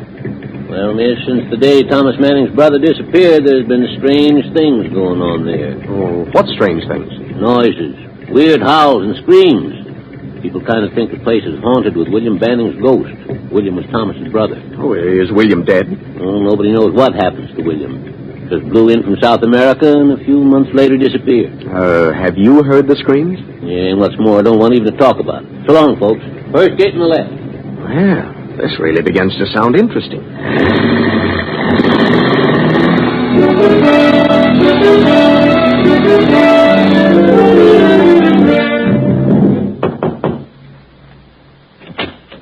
Yes? What is it? Is Thomas Banning in? What did you want? Who are you? Why, I'm Herbert Randall for Gregory House Publishers. Well? We publish Mr. Banning's works. Oh, this is my assistant, Miss Adams. I see. Come in. Wait here a moment. Bit of an icicle, isn't she? I don't like it, Herbert. Let's go. No. Thomas Banning is trying to direct me to do something, and I'm going to follow through. My uncle will see you in the library. This way. This is Mr. Randall, Uncle. And this is Miss Adams. They're from your publisher, Gregory. Oh, well, come in. Sit down. This is my nephew, Bart. How do you do? How do you do? What did you want to see my uncle about? Why, I'd like to talk to him about that. What was it you wanted, Mr. Randall? You're quite free to speak in front of us, Mr. Randall. I attend to all his business. Don't I, Uncle Thomas? Yes. Yes, of course, Bart. What was it you wanted? Well, I'd rather talk to you alone, Mr. Banning. Come now. If it's about the publishing business, there should be no secret about that. No. This is your nephew, Mr. Banning? Yes, of course. And I'm his niece, Velma Banning. Are you quite satisfied, Mr. Randall? I guess so. Then get on with your business. Very well. When are you going to finish your manuscript, Mr. Banning? My manuscript? Yes, the one you haven't finished. Uncle has no unfinished manuscript. Why, no. I explained to Mr. Gregory that I hadn't started the proposed book and that I did not intend to write anymore. Well, Mr. Gregory was under the impression that you'd already started it. Well, no. That is... Uncle Thomas has given up writing. He's been having trouble with his eyes. This is rather an odd time of the night to be on a business call. Well, I'm sorry if I've inconvenienced you. Please accept our apologies, Mr. Banning. Quite all right, young man. I'm sorry I can't help you further. Help me? I I'm sorry I can't write anymore. But if my eyes improve, I may be able to do something again. You understand? Yes. Yes, I think I do. Well, thanks for the interview, Mr. Banning. Good night. Good night, Mr. Randall. Come again later on. Good night. Good night. I'll show you to the door.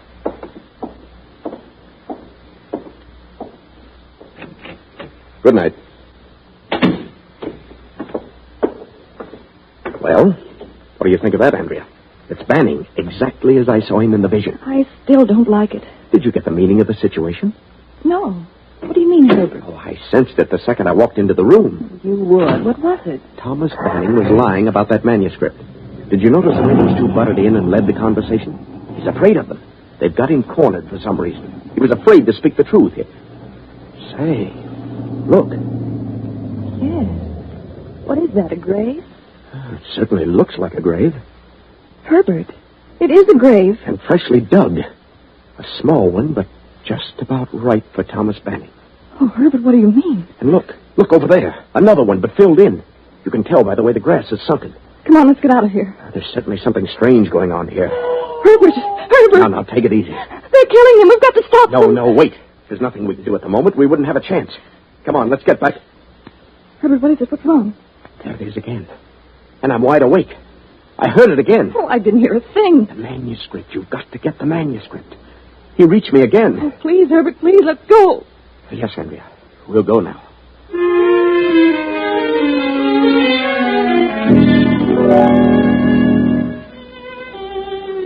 So Andrea and Herbert go home. Andrea goes to bed, but Herbert sits up, concentrating, waiting for another contact, another message. But Andrea, try as she might, cannot go to sleep. Please, Herbert, please come to bed. I can't go to sleep with you sitting there staring into space. Gives me the willies. Oh, I can't sleep. I couldn't possibly. Well, he may not appear again tonight. He doesn't have to appear. This is no spook business, I tell you. He can reach me instantly. Oh, please, Herbert, at least turn out the light. Oh, very well. Sorry to upset you, darling. I've got to follow this through. I've just got to.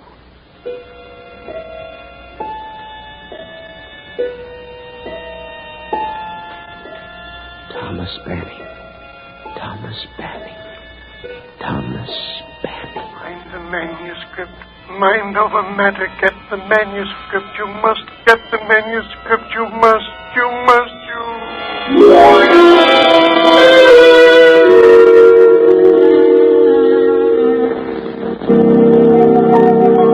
The next morning, Herbert is up early after a sleepless night and pays another visit to Mr. Gregory of Gregory House, Thomas Banning's publisher. I'm Herbert Randall, Mr. Gregory. I was here yesterday to get the address of Thomas Banning. Yes, I remember. Well, I'm with the Parapsychology Laboratory of State University.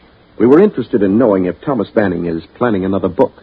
Well, we've published all of his works and expect him to do another. About 6 months ago, he wrote us that he had one half completed and hoped to finish it shortly. And you've heard nothing further about it? Yes. I talked to him a few weeks ago and asked him what he intended to do about the new book. He said he'd abandoned the idea of any further writing because of his eyes. Said he hadn't even started on the book. Hadn't started it? But he told you previously that he had it half finished. Yes. He seemed reluctant to talk about it, so I dropped the subject. Don't like to say this, but it occurred to me that Banning was, well, slipping a little. Mentally, I mean. Losing his mind? Is that what you mean? Yes, Randall. So I thought it better to say no more about it. He seemed to be terribly depressed. Have you any idea what might have caused such a condition? No. It may have been brought on by the disappearance of his brother. I'd never met the brother, but he had come up from South America. Been living there for many years. A few months after his arrival, he vanished. That's all I know about it. I see. Well, thank you very much, Mr. Gregory. I guess we'll just have to forget about any further works by Thomas Banning. Good morning.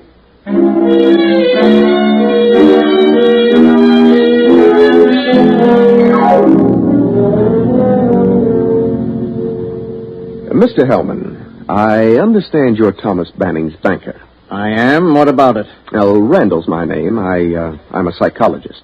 I'm working on the case of Thomas Banning. Then he is crazy. Crazy? No, but he is ill.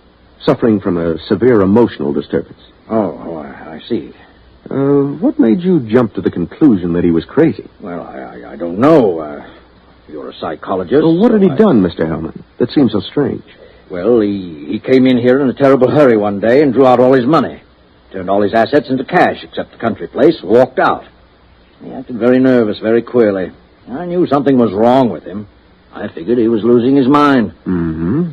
Was that before or after his brother William disappeared? Oh, I think it was before, but I'm not positive. Tell me, did you ever meet his brother? No, I was a bit surprised to learn that he had a brother. But he'd been living in South America for 20 years. Mm-hmm. Did the brother have any children? I understand he had a son who came with him, and the son brought his wife. That's all I know about it. I see. Thomas must have had a considerable amount of cash. Yes, he left here with something like $100,000 in large bills. $100,000? Then you would say that such actions indicated that something was wrong with him, that he was decidedly not his normal self. I certainly would say that. I think he concentrated so much on spooks and the supernatural that he just cracked up over his subject. Well, thank you, Mr. Hellman, for the information. You're quite welcome. Oh, by the way, who did you say you were? Herbert Randall. You can check on me through the Parapsychological Laboratory of State University. Good morning, Mr. Hellman.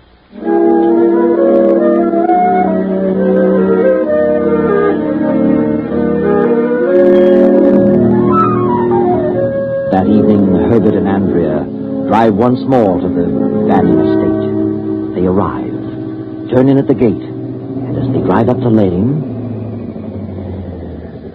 Herbert, look. Well, what do you know about that? That mound of earth is gone. The hole's been filled in. Good heavens, and they've already killed him. Oh, you're probably right. Oh, they're desperate, Herbert. They'll do anything. Don't go in there. No telling what they'll do. Please, Herbert, let's go back. Well, here we are, Andrea. Come on.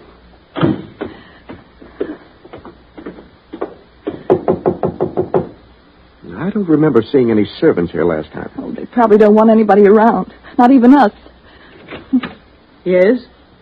Oh, good evening. I wonder if we could see Mr. Banning again. Do you always attend to business at night, Mr. Randall? Well, no, it just so happens that I... Come in. I'm afraid my uncle is retired. He's not very well, you know. It's quite a long trip down here, if he possibly can. I wish he'd see me now. He's here, isn't he? Of course. Just a moment. I'll speak to my husband. Be careful now, Herbert. Anything might happen. I know that. I'm prepared. I've got my gun. Will you step into the library? You stay out here, Andrea. Come in, Mr. Randall. Yes, come in, Mr. Randall. Mr. Banning. Good evening, Randall. Well, Oh, well, how are you? Didn't you come here to see Mr. Banning? Oh, yes, but You seem so surprised. What do you want this time? Oh, I want to talk a little further about the book. Couldn't I possibly see you alone, Mr. Banning? You're going to start that again, Randall? What are you so worried about? Go ahead, speak your piece. I'd prefer to talk with him alone. You're just a bit of a nuisance, Randall. Very well. I'd like to know why you won't finish your manuscript, Mr. Banning. He told you he hadn't started it because of his eyes. He could dictate it. He's too ill to concentrate on writing a book. Is that true, Mr. Banning? Well, yes, I have been ill lately. But if you hadn't started it, you'd have gone to the extent of completing the research for it. Your discoveries are important, Mr. Banning. We need them. If you'll just outline your research to me, I'll write it for you. You owe that to the profession. Uncle is in constant pain. Oh, he is? I'm terribly sorry about that, Mr. Banning. And he doesn't feel in the mood to have someone around prodding him all the time for information in order to publish a book. But he does want the book published. And he wants me to help him, I know. You're a conceited sort of individual, Randall. I know what I'm talking about. He wants me to help him with that book. Do you, Uncle? Well, I would like to write the book, but... What? I really don't see how I can under the circumstances. What circumstances? His physical condition, of course. Look, Mr. Banning, maybe I can help you about this so-called physical condition. I don't think it's really a physical condition. I think it's a mental condition. Mental? Yes. I think you're really mentally ill. What do you mean? I think he's emotionally upset over the death of his brother. Who said he was dead? Well, he disappeared. It's presumed that he's dead. Shortly after his brother disappeared, Mr. Banning gave up his work. He wanted to give the benefit of his research to science, but he just couldn't collect his thoughts. Go on, son. You loved your brother. And I'm sure that I can help you get at the root of your seeming trouble and enable you to finish your book. But he hasn't started it. Then I can help him start it and finish it. Oh, believe me, we need that research. We need the book. Who is we? The field of psychology needs it. So you're a psychologist, Mr. Randall? Yes. Then you'd better analyze yourself. Uncle hasn't said a word about wanting you to help him write anything. But he does, I know. He tried to contact me. Didn't you? Ridiculous. He hasn't phoned or been out of the house in weeks and weeks. He knows what I'm talking about. Now I ask you, Uncle, have you tried to get in touch with this man? Have you? No. There you are. I understand, Mr. Banning. Don't worry. However, if Uncle wants you to stay and see what can be done, why, that's entirely up to him. Do you, Mr. Banning? Yes, I'd like you to stay. Very well. Whatever you say, Uncle. Velma, put them up in the east wing. Where's your room, Mr. Banning? Why, In the west wing, Mr. Randall.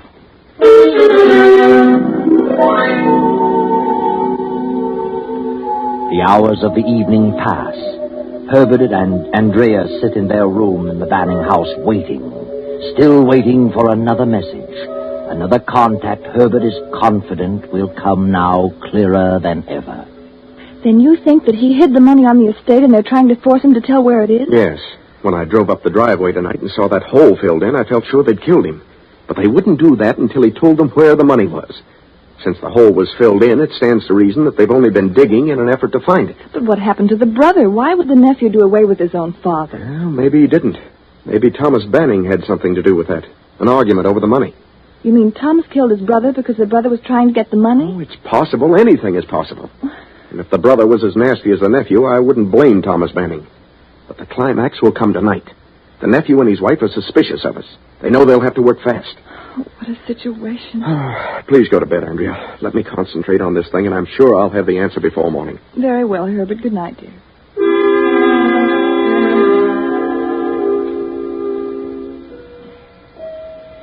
Now, long past midnight, Herbert, half asleep, sits in a big armchair in the bedroom in the east wing of the huge house. Then Herbert begins to stir. Herbert Randall, the manuscript. Mind over matter in the library, law's shelf on the right. Mind over matter, law's shelf on the right. Get it now, get it now, get it now. Library. Lower shelf on the right. Andrea. What is it, Herbert? I got it. I got the message. The manuscript is in the library. Lower shelf on the right. Come on, quiet now.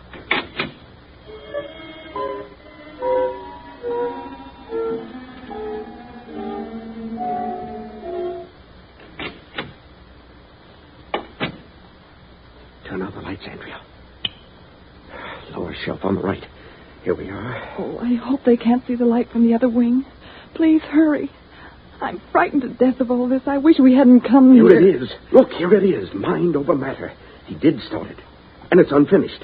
Stopped at page 313. Then come on, let's get out of here before they catch us. Andrea. What is it? Look, Andrea. Here in the middle of the script. Two $50,000 negotiable bonds. Good heavens. Negotiable bonds? Why, it's the same as money. Anybody can cash them. So that's what he did with his money. This is what those two were after. This is why he's been kept a prisoner. This is why they've been torturing him. Oh, poor man. Come on. I'm going to the west wing. Maybe we can slip into Banning's room without them knowing it.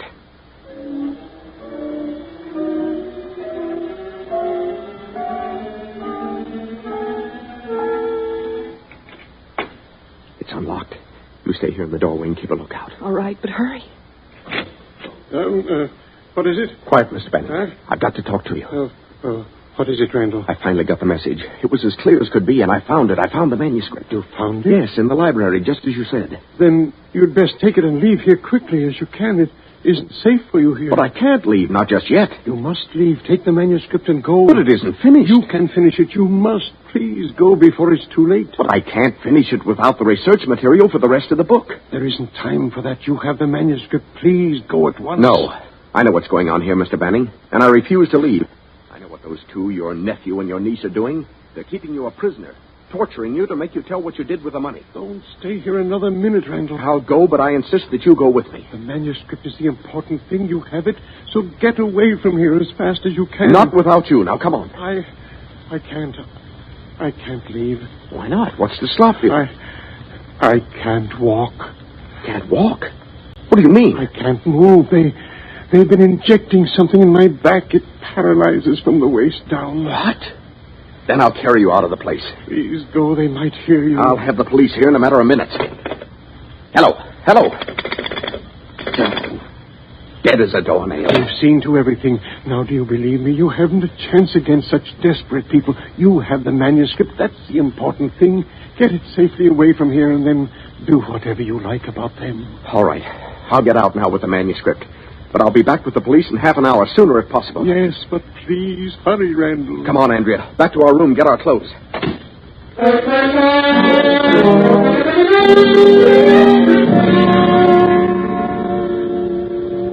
Hurry, Andrea. Step on it. I am.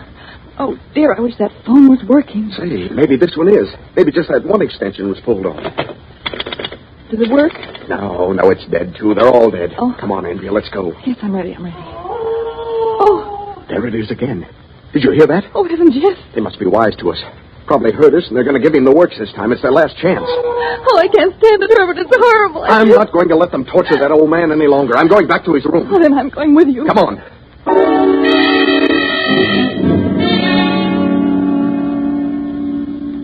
Careful now, Andrea. Stand back when I open the door. All right. Mr. Banning. Randall, why haven't you gone? You must go. I heard you scream. I can't go and leave you to be tortured to death. But the manuscript... Oh, hang the manuscript and the money, too. They'll be safe. Money? Yes, the bonds. Don't worry, I'll take care of them. You found the money? Yes, pasted in the manuscript. But I refuse to leave here without you. Andrea, take this manuscript and go back to our room and lock yourself in. I'm going to wait here for those two to come back. Do you hear me, Andrea? Yes, I hear you. Well, then hurry. Herbert. Wait a minute, Andrea. Did you hear that? Yes, I certainly did. It came from another room. The same scream. The same scream. What does it mean? Give me that manuscript, Andrea. Mr. Banning. Yes, son, yes. Do you remember the number of the last page of your manuscript? No, I can't remember. I just can't. On this last page of your manuscript, you began a new chapter. There are 2 paragraphs here. The last paragraph says, in other words, there are certain positive relations and certain negative ones between extrasensory perception and other processes of the mind. Is that your last paragraph? Yes, that was the last paragraph. You must carry on from there. Get up out of that bed, Mr. Banning. You're lying. No, please believe me. You're lying. There are not 2 paragraphs here, only one, and the words I quoted are not here. They're from a textbook by Professor Rhine. Get out of that bed and start walking through that door. Herbert, do you know what you're doing? You see? He can walk. And don't make a false move, Banning, or I'll shoot. Now through that door and down the hall. Oh. All right, Banning. Open that door. Randall. Put up your hands, both of you. Now get away from that bed. Who is this man? Herbert, look. His hands and feet are tied to the bed. Yes. But take a look at his face. Why, Mr. Banning. Exactly.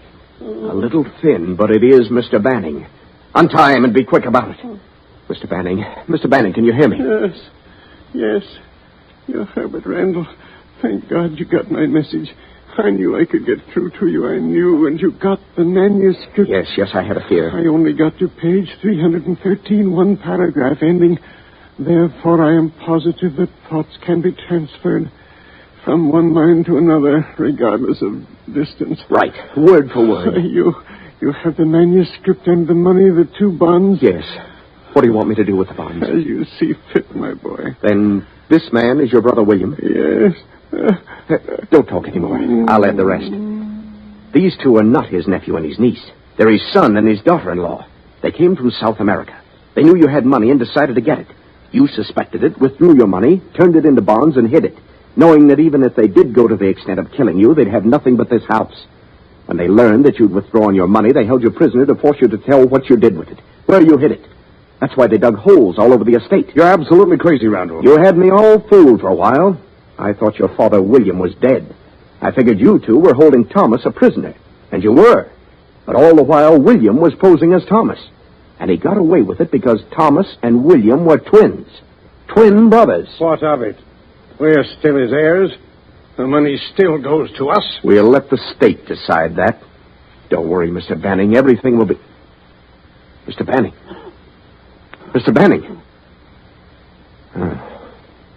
He's dead.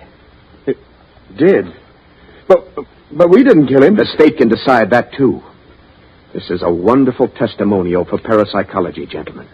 And you three are going to have the opportunity to bear me out in my statements. It's a shame it had to happen in this way. But since it did, I'm proud that he selected me to help prove his theory. Why he did, I'll never know. But I'm grateful to him. Very grateful. Yes, Herbert, you're grateful. And as to why he chose you, you'll know when you turn to page 213 of the manuscript Mind Over Matter. There's an insert pasted there. Go on, Herbert. Read it. 20 years ago, my wife ran away with another man, taking with her our young son. I never heard from them again. But last week I learned the whereabouts of my son, who had assumed the surname of his stepfather. Since my brother William has returned from South America, I fear for the safety of my life and my fortune. I know they plan to kill me since they have learned of the existence of my son. So I have turned all my assets to cash and willed them and my unfinished manuscript, Mind Over Matter, to my son, whose address is 214 East 32nd Street, this city. What? And whose name is Herbert Randall. Andrea, I'm his son. Herbert. If you get this, God bless you, my son, and carry on with our great work, which is destined someday soon to eradicate the boundaries of time and space. Your father, Thomas Banning. Just a chance coincidence, you say? That's such a convenient explanation for the layman who doesn't understand, and safer, too, to be skeptical and conservative. But one mind can reach another regardless of time or space. And you will agree with me someday. I know.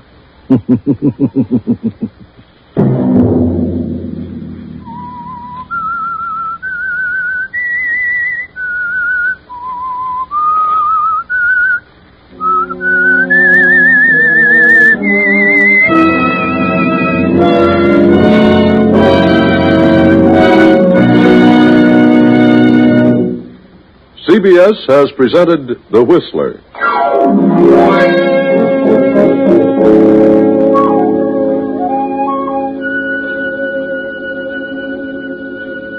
Original music for this production was composed and conducted by Wilbur Hatch. The Whistler is written and directed by J. Donald Wilson and originates from Columbia Square in Hollywood. I, the Whistler, bid you good night.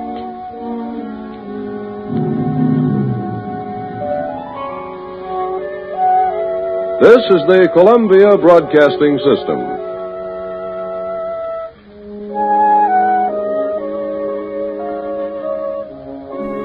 Thank you for listening to HOJO Radio. We'll be back again very soon.